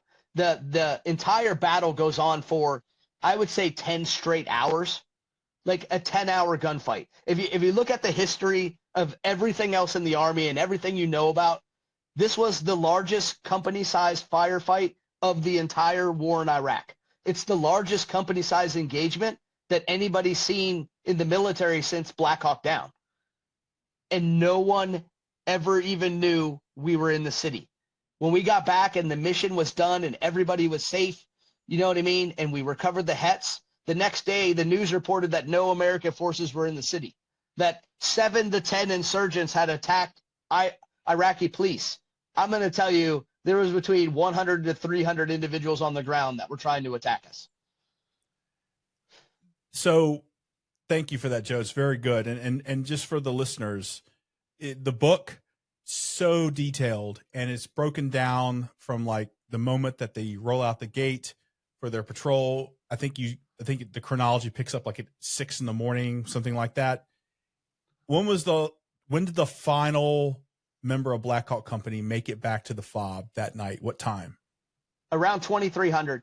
Around 11 p.m. local. Okay. So that gives everyone kind of an idea from just how long that action was. And it's not just about the length, as Joe described, it was the intensity, right? So when you go out the gate in the morning, you have a basic load of ammunition and water for a 6-hour patrol, right?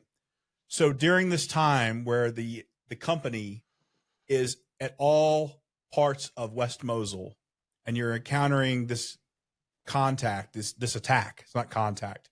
You're encountering this attack over such a large area. You have to immediately be concerned about casualty evacuation. You have to be concerned about resupplying ammo. I mean, I can only imagine just how difficult of a tactical problem that was to solve. Reconstitute the force so you can continue fighting and not get overwhelmed. There's a couple other factors as well. We had no air support that day in the city. Like, we had some Kiowas that checked on station towards the end of the battle, but they didn't really shoot anything. They were observation only. So we did that whole entire battle with zero support, air support. So logistically speaking, I'm going to tell you that when you're in a sustained gunfight, your depletion of ammo happens fast. That was absolutely a concern. Water goes fast when it's hot outside and you're fighting. We were running out of water. We were running out of fuel for the vehicles. I mean, vehicles only run so long. So we had contacted Battalion and we're like, hey, can you send us a combat logistics patrol out so we can get fuel and ammo? And I'm going to tell you, man to man, those dudes wouldn't come out. Even the recovery assets, we got a call about, hey, we just got outside the gate and the 88 recovery assets broke down, so we can't make it into your combat zone. And we're not coming out until the area is secure. Bro, we're in the middle of a gunfight. It's not going to be secure for a while. Like, our company, like one of the lieutenants who was the S4 used to be in our company, and he came out on an LMTV from Blackhawk Company to bring extra ammo and fuel and everything else in the middle of this battle. It's Joe, I have to ask the question. Why do you think that the word didn't get out into the media about this big engagement? I 100% have no doubt it had to do with the fact that we weren't supposed to. I mean, the narrative back home was that we had transferred authority. We were done doing major combat operations. The Iraqis were going to stand up for themselves. We know 100% that that wasn't true, but that was the narrative they were pushing. You got to understand, this is an election year. Bush was trying to get reelected. He was running saying, hey, we're done. We're done doing what we're doing. We're not going to do anything else. We gave the country back to him. They couldn't go and say, hey, we got in this ginormous gunfight in the middle of downtown Mosul for, 11 hours, and we killed 300 people who were trying to attack us. You know what I mean? Yeah. I have no doubt that played into a major role in that.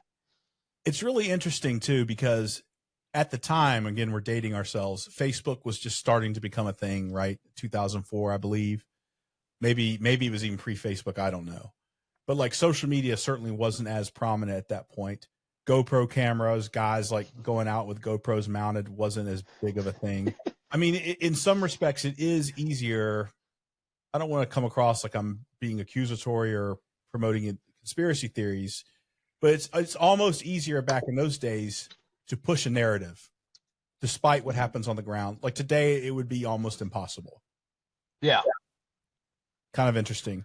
Why the hets? There seemed to be in your book, there was like so much emphasis upon getting out to those hets and recovering them. There were no soldiers in them. The soldiers had already been evacuated. They were burning in the middle of the street. I heard Rob's answer, but I want to hear yours. Why do you think there was so much command emphasis upon getting there and getting that stuff recovered?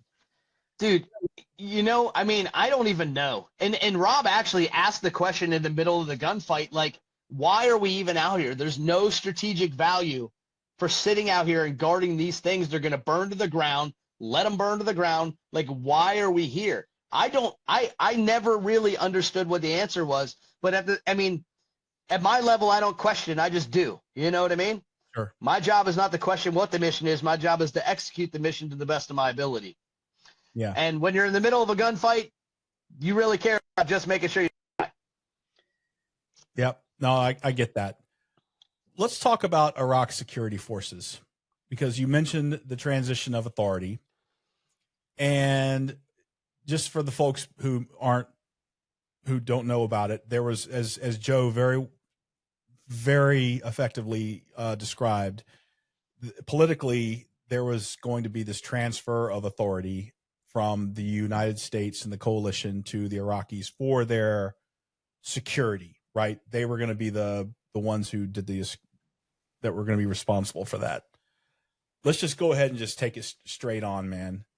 Like, what were you guys thinking when you were hearing this stuff, knowing what you knew about the ISF at the time? There's no way. There's no way. I mean, there was so much corruption. I mean, I can't speak for the rest of Iraq, but in Mosul, there was so much corruption. The money that we were funneling, and we were funneling massive amounts of money to try to stand up these forces, to get them uniforms, to get them weapons, to get them training, to get them paid. It wasn't going to the guys on the ground. People were stealing it. Everyone had their hand in the pocket. There was so much corruption in the government back then that dudes were coming out on patrols without even having shoes on. They'd come out with weapons with no ammunition. Nobody had uniforms. And there was stuff we would drop off: radios, ammunition, and weapons. Don't know what happened to them. Have no idea.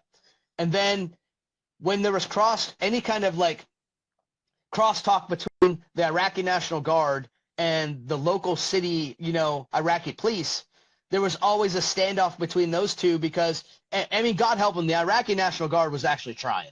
Those dudes were trying. It's just that, You don't know who's in charge. There's no command structure between the two. Everyone says, I'm not doing what you're doing. We don't have to listen to you. We're the guys that are running this. We own this battle space. There's no coordination. There's no command structure. I mean, it was a mess of epic proportions. And that would have been a mess even if they were trained. Throw in the fact that these dudes wouldn't leave the wire to go on patrol, so training them was next to impossible. The guys who were on the ground and we knew every day because we went out in sector, there's no way those dudes were going to stand up and be ready to go. Yeah. And this is important. And I think for our listeners, one of the things that we want to do with this project is we want to make sure that we describe things as they were at that time. And at that time, you got to remember that the Iraqi security forces or the Iraqi army was disbanded, right? Less than a year before that, right? And then we try to reconstitute a new force while we were fighting a counterinsurgency. I mean, in defense of the Iraq security force guys, it was mission impossible, man. Yeah. I mean, absolutely. It was mission impossible. Fast forward, the Iraq security forces at great sacrifice liberated the city of Mosul from ISIS at enormous sacrifice and tremendous bravery. So don't take this exchange to be like us slagging off the ISF. That's not what we're doing. We're telling the story as it was during that time. The ISF being thrown into the lead role, I think that was a overwhelmingly political thing and not a military thing. Am I being fair there? 100%, because I mean, and it was almost overnight too. Like the transition was, even though we knew they weren't ready, in July after the transfer of authority, there was more like, hey, take a step back from go on your patrols, but also take these guys out and let them take the lead. Even though we knew they weren't ready to take the lead, we still had to put that facade on, you know what I mean? Because we did a couple of giant, like, citywide operations to show the people of Mosul that these guys were ready to go. But, yeah, they were not ready to go. And did you see them grow during that process? Like when you guys were kind of like in the back of the stack, kind of pushing them and advising them, did you see them get better? Or is it just like mission impossible? Where we saw them get better was when we trained with them on the FOB. You could see the Iraqi National Guard guys take to heed what we were trying to teach them, and they understood. The Iraqi police, because they trying to get them to go out on patrol, they didn't have a real roster. And, I mean, there's an intimidation factor going on, too. Like, a lot of people don't understand this. Guys who signed up to join the police force, dude, they started capping their family members and hunting them down because they called them traitors to Iraq. So there was that fear factor as well. So you would train a guy one day and he might not be there the next time you go out. So it's hard to get better if the force change. I mean, think about if every time you went on a mission, you had a new set of guys. You know what I mean? It doesn't matter how good you are. Those guys aren't going to be effective. I really feel for the guys that served in the ISF. I do. The guys that were good guys and want to go out and defend their country. The casualties they took, the threats that their families faced, and then having to, work with an army that was basically occupying your country at the same time. I put myself in the position of those guys all the time, and it was a lot to ask. It was a lot to ask. I want to talk to you a little bit about civilians in West Mosul. You and your guys spent a lot of time out there interacting with the civilian population. What was it like for a civilian who lived, just a normal everyday civilian who lived in West Mosul? What was life like for them? So once again, it's divided into sections. So pre-April, when everything started going crazy, Mosul, it had started to come back around, like January, February timeframe. Things were kind of calm. My platoon's mission during that time was actually to rebuild schools. So we were the face of building these schools and bringing supplies and all of this stuff from the States. And we used to get down and play soccer with the kids. You know what I mean? Like it wasn't bad. It started to get worse. Now, the attacks and the violence, like I said at the beginning, wasn't against us. It was against the people of Mosul because they have such a diverse population. I mean, you have the highest sector of Christian population located in Iraq, other than Kurdistan, is in Mosul. There's more churches, there's more everything. And they took that as, we don't want a melting pot and we don't want all of these people melting together. We want an Iraq for Iraq. I mean, it's kind of like the Taliban, the hardline Taliban philosophy, and that's what they tried to force onto them by not attacking us, attacking them. So the violence and all the stuff that we started to see and escalate would be against the people of Mosul, and you would see shops close, and you would see, I mean, you could see the after effects of what would happen in the battles and blood trails and other stuff that was going on. Even though you wouldn't witness it with your eyes, you could see it after it happened. And that went on until they started attacking the Americans. And then, I mean, life must have been bad in the middle of downtown Mosul when we're getting in the giant gunfights. I mean, we demolished the structures.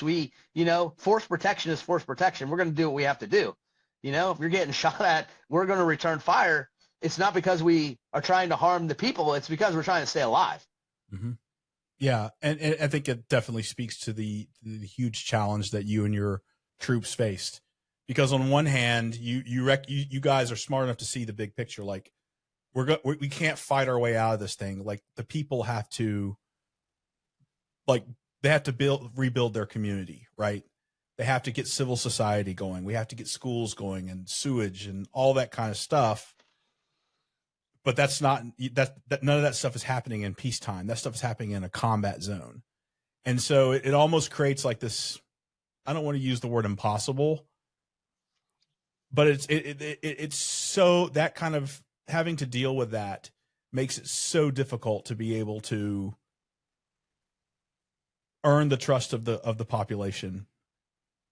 And one of the frustrating things for me, you know what I mean? I'm a big picture kind of guy. Mm-hmm. They wanted us out of their country. That all of the stuff that happened down south was because we were an occupying force. They wanted us to go home. In hindsight, if they would have just stopped attacking and let us rebuild, we would have gone home. Yeah. It's just a frustrating piece because you know what the answer is, but you can't force it on somebody. You know what I mean? Yep. No, I understand. When you were working with the headmasters and when you were working with, like, I'm assuming you also work with medical clinics as well, that you had interactions with, what were those folks like? I mean, they clearly wanted to be able to rebuild, or am I wrong? No, 100%. They were great. Mm-hmm. Everyone was happy to see us. Everyone, we never got shot at one time when we were out of school. I can tell you that right now. Mm-hmm. Like, even in the community, people were waving at us. They were happy because we were providing something to them that they didn't have. It was some shred of normal life that they wanted to get back to. You know what I mean? Because Mosul was a modern city in Iraq times. You know what I mean? They were used to having an education system. They were used to having electricity and water and food and structure and everything else. And they had a lot of money from the oil that was coming into the West. So this isn't a city that was like a third world country that you think of when you think of Iraq. These people, I mean, the structures, some of the most beautiful things I've ever seen from a structural standpoint were in Mosul. They had great architecture. They had great design. The road system was amazing. Like, these people were used to normal life and wanted to get back to it. So anything you could do to provide that for them on the road back to normalcy was, they loved you for it. I want to fast forward about, 15 years. I don't know. I'm not good at math. A few years. You and your soldiers are sitting at home, most of you, some of you were still in, and you saw the results. You saw what happened in Mosul because ISIS took it over. And then the subsequent liberation of the city and the military action that took on was very destructive. You probably saw a lot of the spaces that you and your guys traversed. Can you describe how that made you feel when you saw all that? Well, people have to understand this too. I went back to Mosul for my second tour during the surge. It was on Fob Merez for 15 more months. So I actually spent 23 months of my life on FOB Merez operating in and around Mosul. So to see what had happened and know, I mean, just the destruction of the people that were in Mosul. I mean, the mass genocide that happened after they took over. I mean, it was heartbreaking. I'm not going to lie. I don't care how you feel. And I know a lot of people are like, man, I don't care about that. Dude, you can't not go through some of the things that we went through and not feel for those people and feel for just like, it's almost like everything we had done up to that point didn't matter. You know what I mean? Mm-hmm. I mean, it was heartbreaking. Yeah. And I think a lot of Afghanistan veterans probably look at what happened during the withdrawal and they ask the questions about like what, all the work and all the sacrifice. I suspect that you guys probably felt the same way when you saw what happened to Mosul. Many of the people that you probably encountered during your operations, worked with, are probably dead. Oh, I have no doubt. It's a very sad story, man. And it's I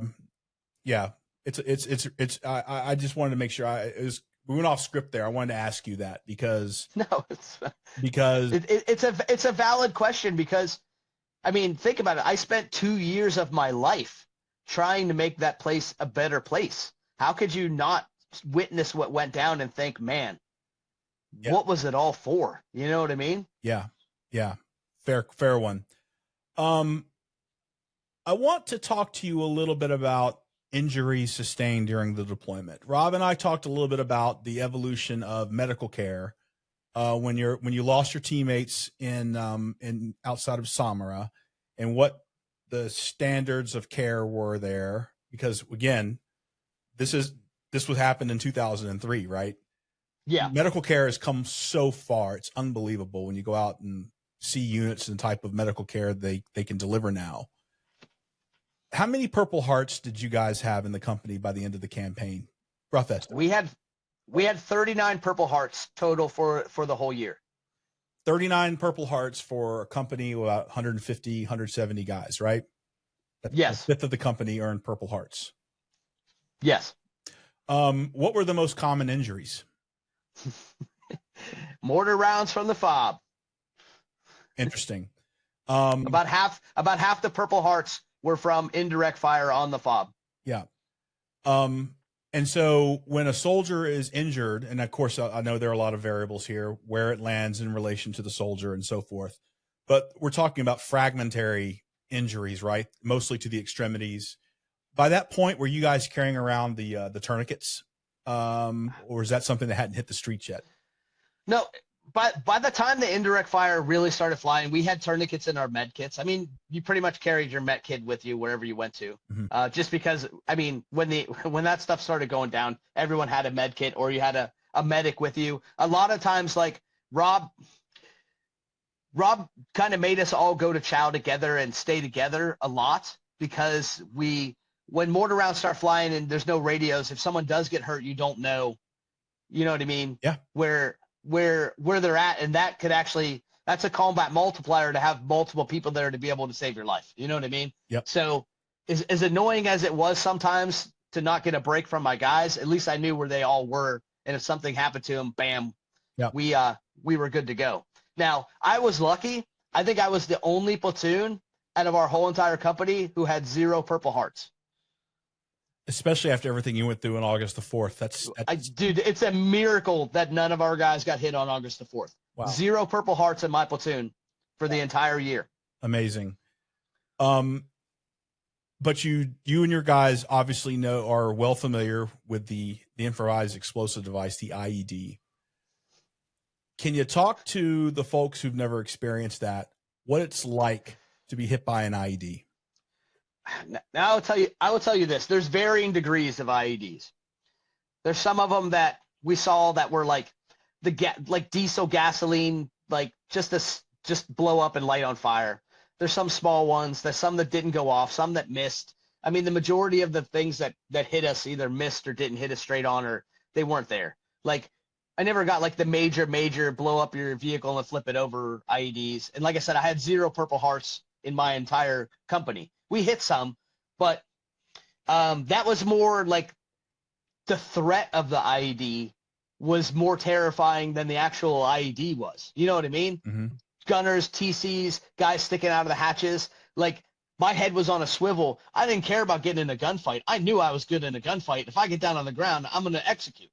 I'm worried about getting taken out while I'm standing out the hatch. You know what I mean? So that psychological effect of the IED itself, especially like before we rolled into Iraq and we drove our strikers from Kuwait all the way up to Mosul, basically by the time it was done, we've seen 10,000 videos of vehicles blowing up. That's all they ingrained into us was that you're going to blow up, you're going to hit an IED, you're going to blow up, you're going to hit an IED. So like that psych factor of, oh my God, you're looking everywhere. It was, I don't know, man. I don't even know how to describe it. It really is a psychological weapon in so many different ways. And also I think for people who, for people back who are listening, again, during this time, we didn't have all the countermeasures, right? Like the jammers and that sort of stuff, right? Like back in this time, it was, you had your protection on the vehicle and you had your eyeballs. There was no later in the campaign, these vehicles had so many antennas and compute boxes on them to disrupt the Duke systems. Yeah. Like you didn't have that stuff back then, right? Let me tell you something funny, okay? I'm a vertically challenged individual. I am 5'3". When they put the armor plate on my 50 cal, it added 2 inches. In order for me to see over the 50 cal, I had to stand on an MRE box with my whole entire body outside of the striker to see to fire the weapon. We didn't have an RWS in my striker, so you had to free gun the 50 cal. So my entire body, when I'm rolling around out in sector, is outside of the vehicle. So my number one concern was an IED striking and taking my legs out. Right. Yeah, it was a tough obstacle for everyone who was out in sector working, whether you were a combat arms guy, whether you were a special operations force soldier, whether you were a logistician, moving along the MSRs. That was the threat. It was such a dangerous thing. I want to pivot really quickly, shift gears a little bit. We're going to start talking about R&R. Can you talk to our listeners about the program? What is R&R? So R&R is when you're supposed to get a break from combat. You know what I mean? They say that, hey, if you get out of combat and you get a little rest and relaxation, you come back ready to fight. And you're supposed to be able to have this bit of downtime. I mean, if you think about like Vietnam and the guys would go, you see all the movies, they go to like Saigon and they get a little rest and relaxation and that's their little break and they go back. That's the idea behind the R&R program. Yeah. And so can you describe, so when did you take your R&R during Blackhawk Company's tour? Was it before August 4th or was it after? When did you take yours? 3 days after the Battle of August 4th is when I went on R&R. Oh, man. What was it like going back to the States after you've gone through that? It wasn't just going back to the States. Like, we had just been in this major battle that nobody even knew we were in. So you really couldn't even talk about it because no one would believe you. Now, luckily, I went back. There was like a whole bunch of guys from Blackhawk Company. I would say maybe like a squad level that we all went back at the same time. So we traveled all together. We didn't talk. We didn't say anything. You know what I mean? There's nothing to be said. You're just trying to like decompress. I didn't even want to go because I felt like I was leaving my guys behind. You know what I mean? So I had to fight tooth and nail. They brought Sergeant Wallmeyer back to be the platoon sergeant while I went. And so you fly. We went to the Mosul airport. You know, you catch the flight that's going down to Kuwait, and like you meet up there with a bunch of guys who are from your own brigade. They know you're in Blackhawk Company. They know you were in a gunfight, but nobody knows the specifics of it, so you don't talk about it. You know what I mean?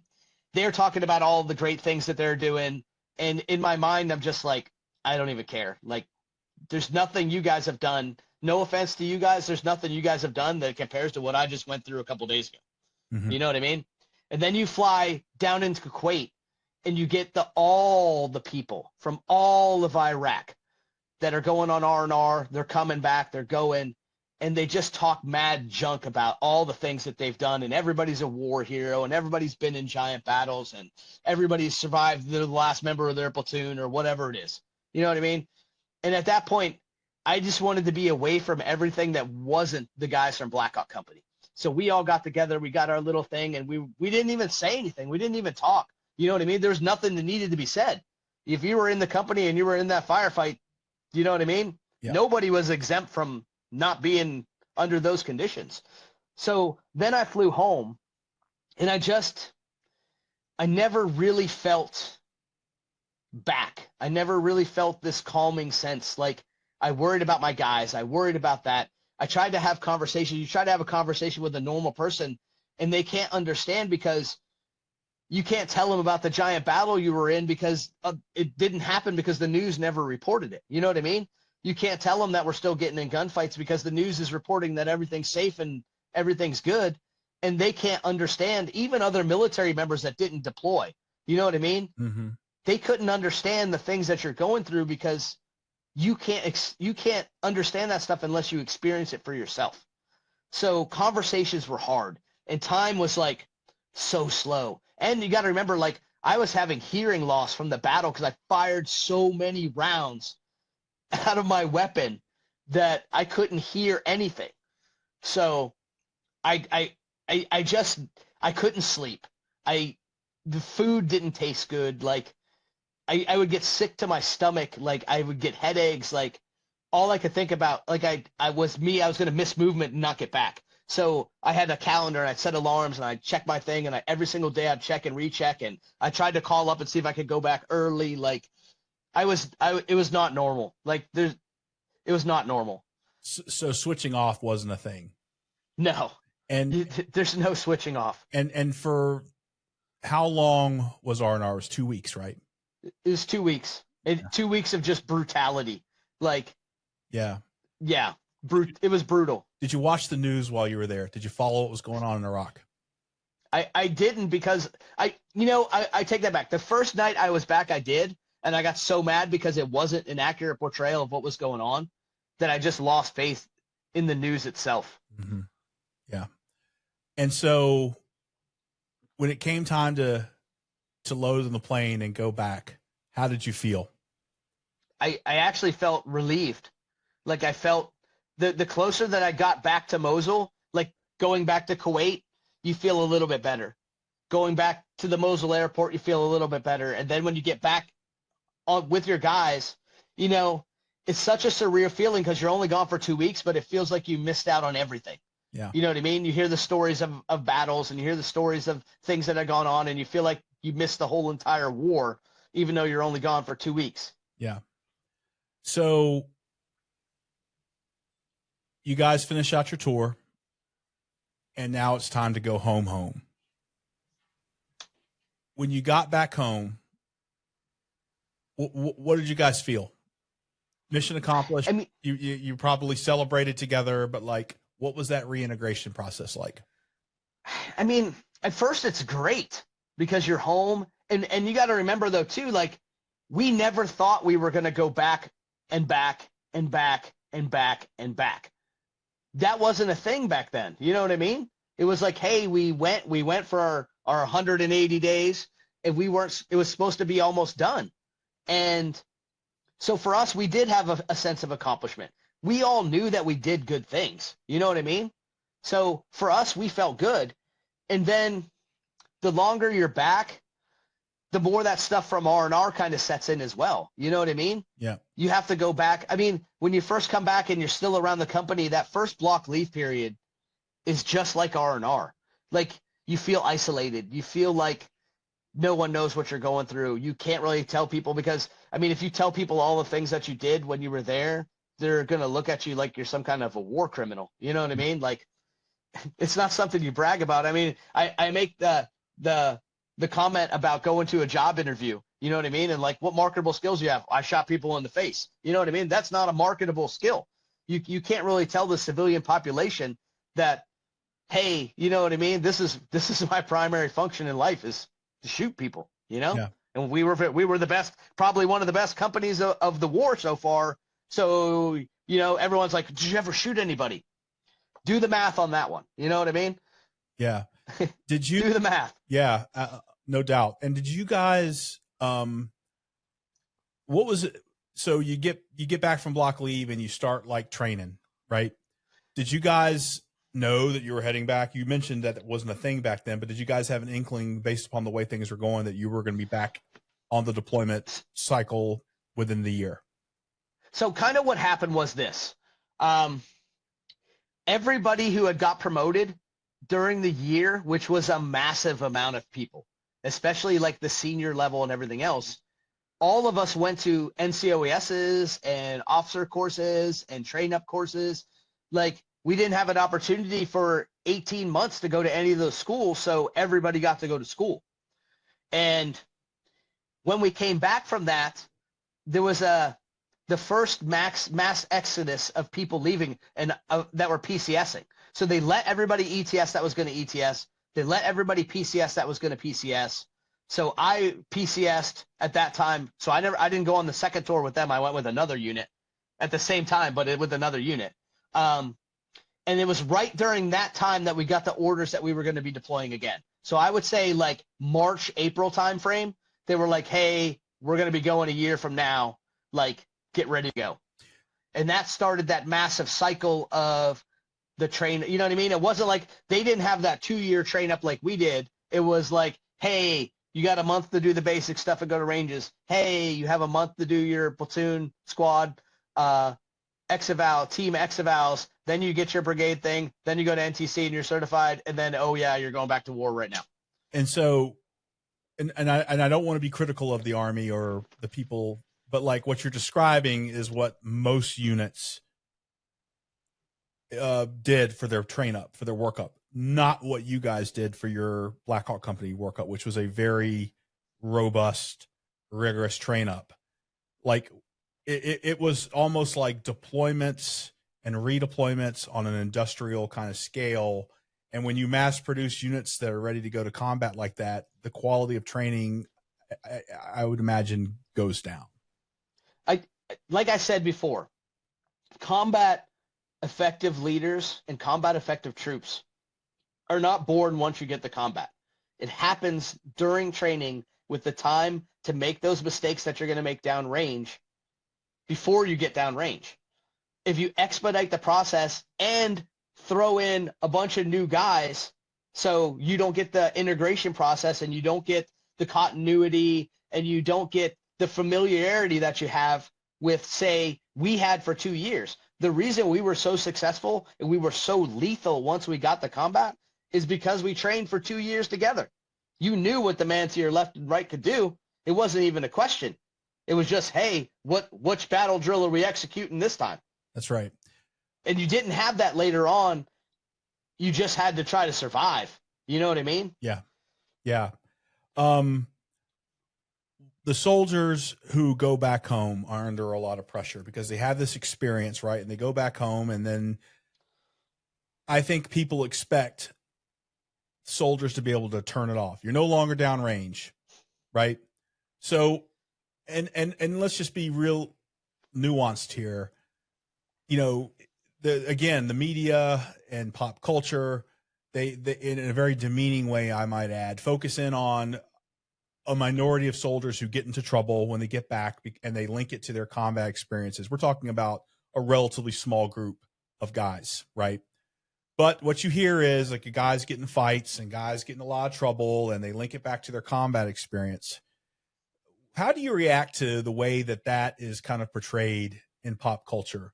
Is it as bad, as dramatic, or am I wrong? Like, no, that's guys do get in a lot of trouble downrange, and how do you kind of react to that? I would say you're right and you're wrong. Mm-hmm. I lost more soldiers and friends in between combat deployments than I ever did on combat deployments from what we determine as leaders to be risky behavior. Mm-hmm. Motorcycles, high-speed chases, weapons stuff that goes awry, drinking, drugs. Like, that's an absolute real thing because, I mean, what happened, no one knows exactly what happens to your brain for repeated exposure to combat. You know what I mean? that goes back to the whole thing is that the guys who came back from Vietnam and only did one tour, the guys who came back from World War II, they didn't have the pressure. The job was done. You get to reintegrate in society. Everybody thanks you for your service, blah, blah, blah, blah, blah. Our generation of combat warfighters, the war never ended. So you really can't quantify, unless you got out of the service, it never ended for us. It just started the cycle, and you go back and you go back and you go back and you go back. So the guys you'd have so much adrenaline. And for anybody who's never been in a firefight and understands this, your body dumps so much adrenaline to keep you alive during the fight. Mm-hmm. And it feels amazing. Amazing. That's why everybody's like, that's why they talk such good things. And they're like, when you're young and you survive everything and you're like, oh, this is the greatest thing I've ever done in my life. It's because your body feels so good from the adrenaline. And when you survive that, you get this euphoric feeling and you're like, oh my God, this is awesome. This is the greatest thing ever. Let's go do this again. But then when you get home, you can't replicate that. There's no training environment that you can replicate a real live gunfire in. I don't care what they say. Yeah. Anybody who tells you that, they either never went to war or they're full of crap. So soldiers turn to drugs and alcohol and risky behavior because those on edge kind of things create that euphoric feeling that is as close to replicated combat feeling as you can get. Yeah, that's a really good point, Joe. And I'll link it to a point you made earlier. During this time, you've got a lot of leaders who are coming out of who got to know these soldiers. They're leaving the unit and moving on to their next thing, their next assignment, right? And so the soldiers are probably feeling more isolated because they don't have their teammates, they don't have their leaders that took care of them, and critically know them. Like going back to you and James, knowing it's time to go grab a bottle of hooch and sit down and talk to James for an evening, right? Like when you got leaders who are leaving the unit and they leave behind their soldiers, they're more isolated and they're probably more likely to get into trouble, to have bad things happen. I will tell you this too, and a caveat to the James Redding story. Mm-hmm. James Redding was stop lost, wanted out of the Army, wanted nothing to do with the Army. He was going to leave as soon as he can. I sent James Redding to the Staff Sergeant Promotion Board, to the E6 board. He took my position when I left. Re-enlisted, stayed in the Army, took my position, was my job, had my job when I left. I mean, if that doesn't there's nothing else in the world that could possibly make you prouder than that. When I left, every single person, I think except for one, all of the fire support NCOs that were in all of the other companies were all my guys. Amazing. Let's talk about you we're going to wrap this thing up here pretty soon. I've taken up a lot of your time, but honestly, forgive me because this has just been a great conversation. I want to talk about you for a bit. So what are you up to these days, man, as a civilian? I have the luxury of, I had a spinal cord injury at the end of my military career. Now I went to combat multiple times, never got hit by anything flying. They found a tumor when I came back from Afghanistan in 2012 in my spine, and I had to have spinal surgery. And then they made me retire early, basically. So I have the luxury of being home. So I have free time now that my kids are in school, and I write. And I advocate for soldiers, and I give a voice to those that don't have a voice, that are either unwilling or unable to give a voice. And that's what I try to do. I tell the stories for people so that the world knows what we did. It's awesome, man. How do you approach your mental health? How do you take care of yourself? Dude, it was a struggle. I would be the biggest liar in the world if I stood here and told you that I transitioned and everything was great. It took me years to find my place in this world. When I was broken mentally, physically, every way you could be broken when I got out of the Army. I was at a loss. I couldn't connect. I didn't know what to do with myself. I didn't know what to do with my time. I went from being a leader in the Army to basically a cripple. I don't know how else to describe it. Like it was such a mental jolt. And it took me years and years of falling down and getting up and falling down and getting up. I mean, I came close to being one of those statistics. I'm not going to lie. What advice do you have for soldiers who are suffering from post-traumatic stress, who are encountering some of the same things that you had? You can't do it on your own. There's nothing good that comes out of doing things on your own.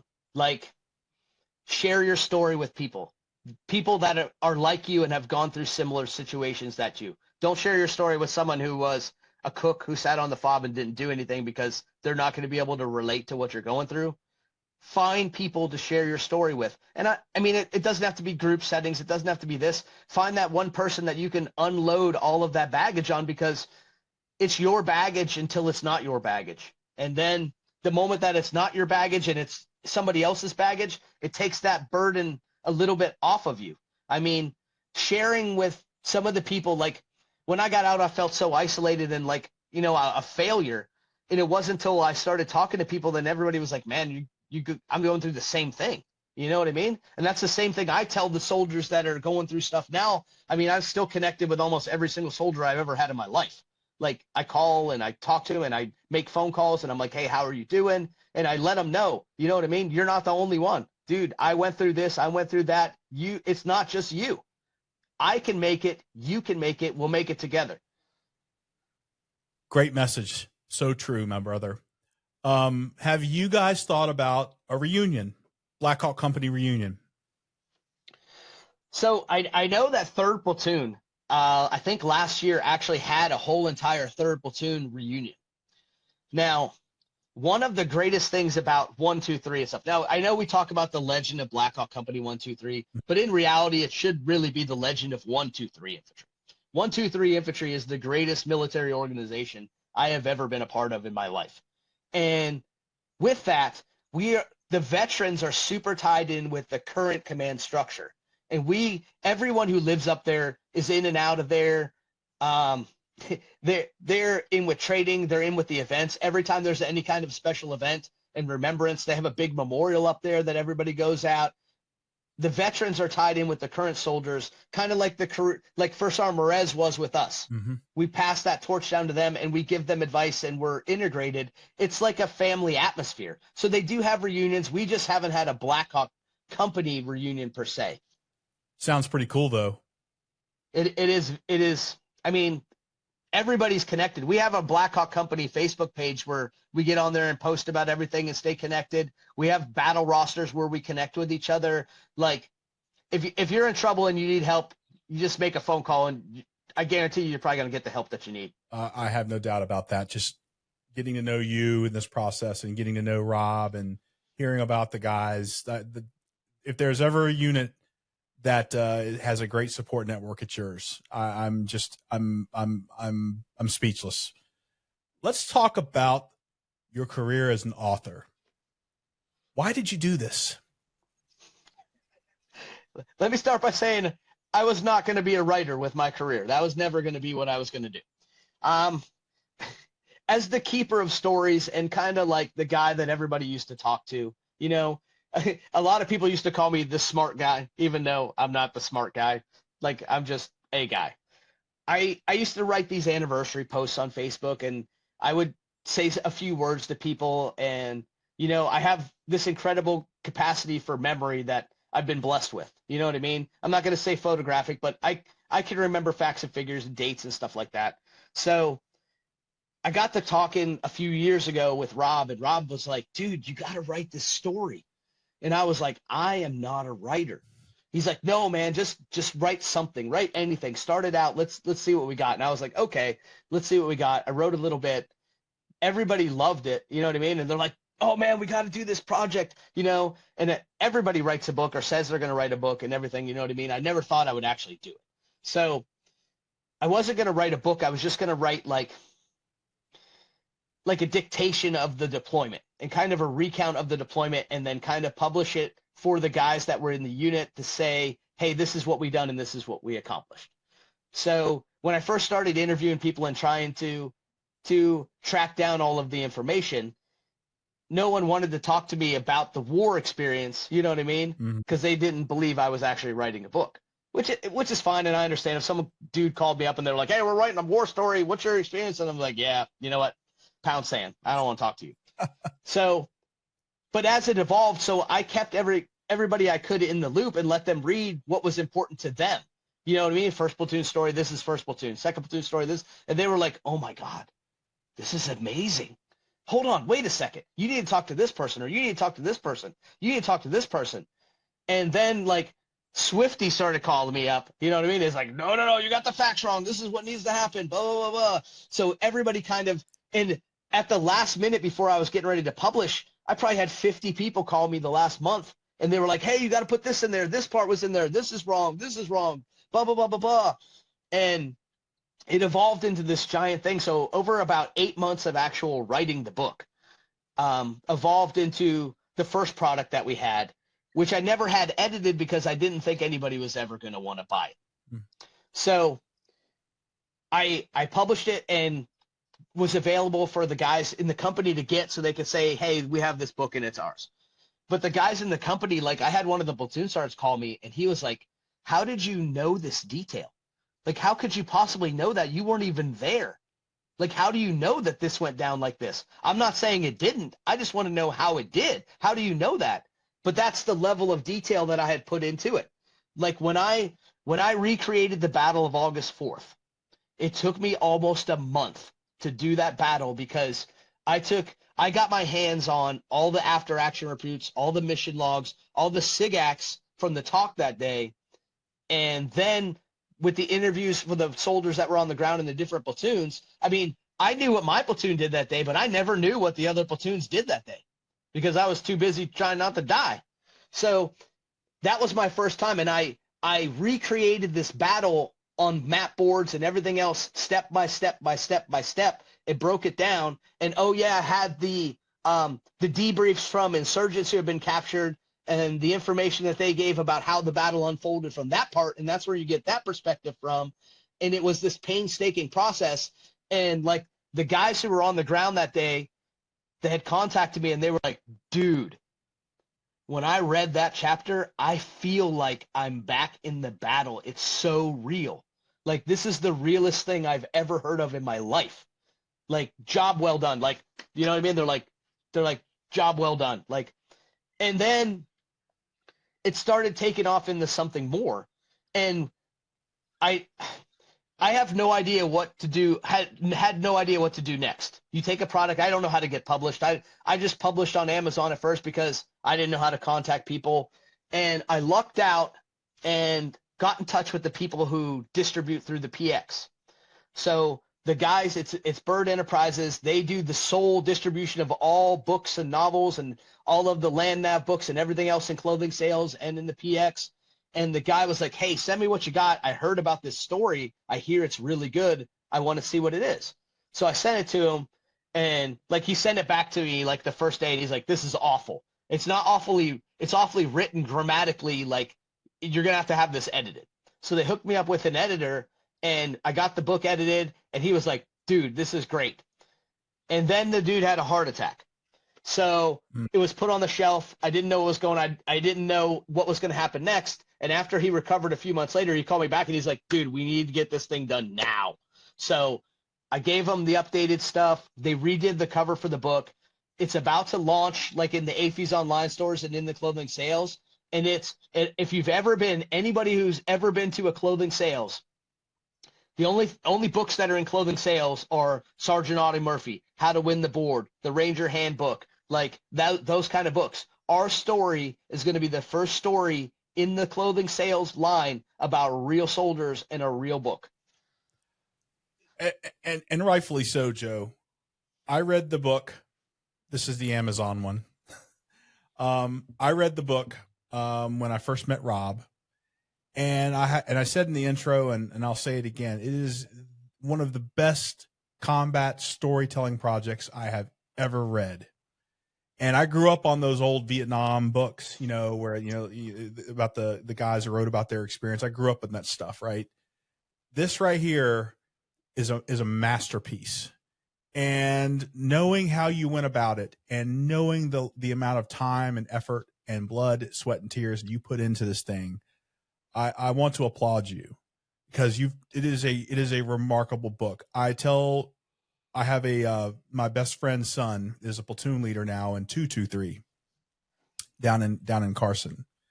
And I told him he's got to read this thing, and he watches our podcast, and he had a lot of really cool things to say about Rob. And I know he'll say the same thing here to my buddy's son and all his buddies who are becoming platoon leaders, or, young NCOs who are coming up. You need to read this book. Okay. And we'll put the details in the comment section below, because it's an extremely important read if you are interested in what is expected of a leader leading troops into combat, or if you're a soldier, what's expected of you to be able to fight and survive in combat. This is the book, and it comes down to people, man. It comes down to people, and that's the thing I take away after reading it. Joe, just a great job. Do you have? Well, I'm sorry. Sorry. One more thing too. Like, and one thing people understand, like, this isn't my story. I'm in the story, but it's not my story. This is all of the people who served in Blackhawk Company 123 Infantry story. I just happen to be the narrator of the story. Yeah, that's right. What advice do you have for NCOs and soldiers who want to get into the author game? Because honestly, man, I don't see enough of it. I see a lot of like generals and, write stuff, and a lot of policy wonks here in DC write stuff. I don't see enough guys who are on the ground at the tip of the spear fighting, writing. What advice do you have? I will say this, like, there's two parts to that. One, by the time warfighters, especially non-commissioned officers, get done with their time in service, they're so burnt out. The last thing they want to do is talk about their time in service. Mm-hmm. And that kind of affects writing that interesting story or that battle that you might have gone through, because you just don't even want to talk about it anymore because you're so done. Because our generation went through 1, 2, 3, 4, 5, 6 deployments. When you're done doing that, you're just done and you don't want to write. The other piece is that NCOs as soldiers at the lowest level think that their story is not interesting. That's not true. Everybody's story adds value, whether it's teaching a lesson, whether it's showing what really happened, whether it's documenting history, whether it's transitioning to something else. And I will tell everyone who will listen to me that writing and putting my story, even if it's talking to myself, has healed me in ways that I can never describe. I am a complete whole person again because I was able to get out some of the things I could never even think about December the 8th, 2003 before without crying. I'm not going to lie. Like, broke down like a little tiny baby crying because there was so much emotion attached to that. And now I could have that conversation with you about real feelings about what was going on that day. So it's a healing process as well. But just because you think your story is not interesting doesn't mean it's not. I can't say anything on top of that, my man. I think that there are guys like Joe, and there are some other NCOs who have entered the public space to talk about. You don't have to write a book. You can do a podcast. You can do whatever. Going out into the public space and sharing their experiences is, in fact, a heavy lift. That is true. But it's not just about sharing and teaching the next generation about what awaits them, because as you and I both know, we don't live in fantasy world. Like, there's going to be another war, right? It's also about what it can do for you. And I'm a big believer in writing. I'm a big believer in talking about it. And Joe, you've given me so much inspiration, man. This project was because of you. It's what basically went from this thing I always wanted to do for a long time. And reading this really made me want to do it, and actually got me to actually get off my ass and actually start doing it. And so I want to thank you for that. And you're such a great leader, and you're such a humble warrior. And I have a lot of admiration and respect for you, my brother. And I can't thank you enough for being here with me. Thank you so much for having me on and let me tell my story and just talk. A lot of times we don't get to just talk.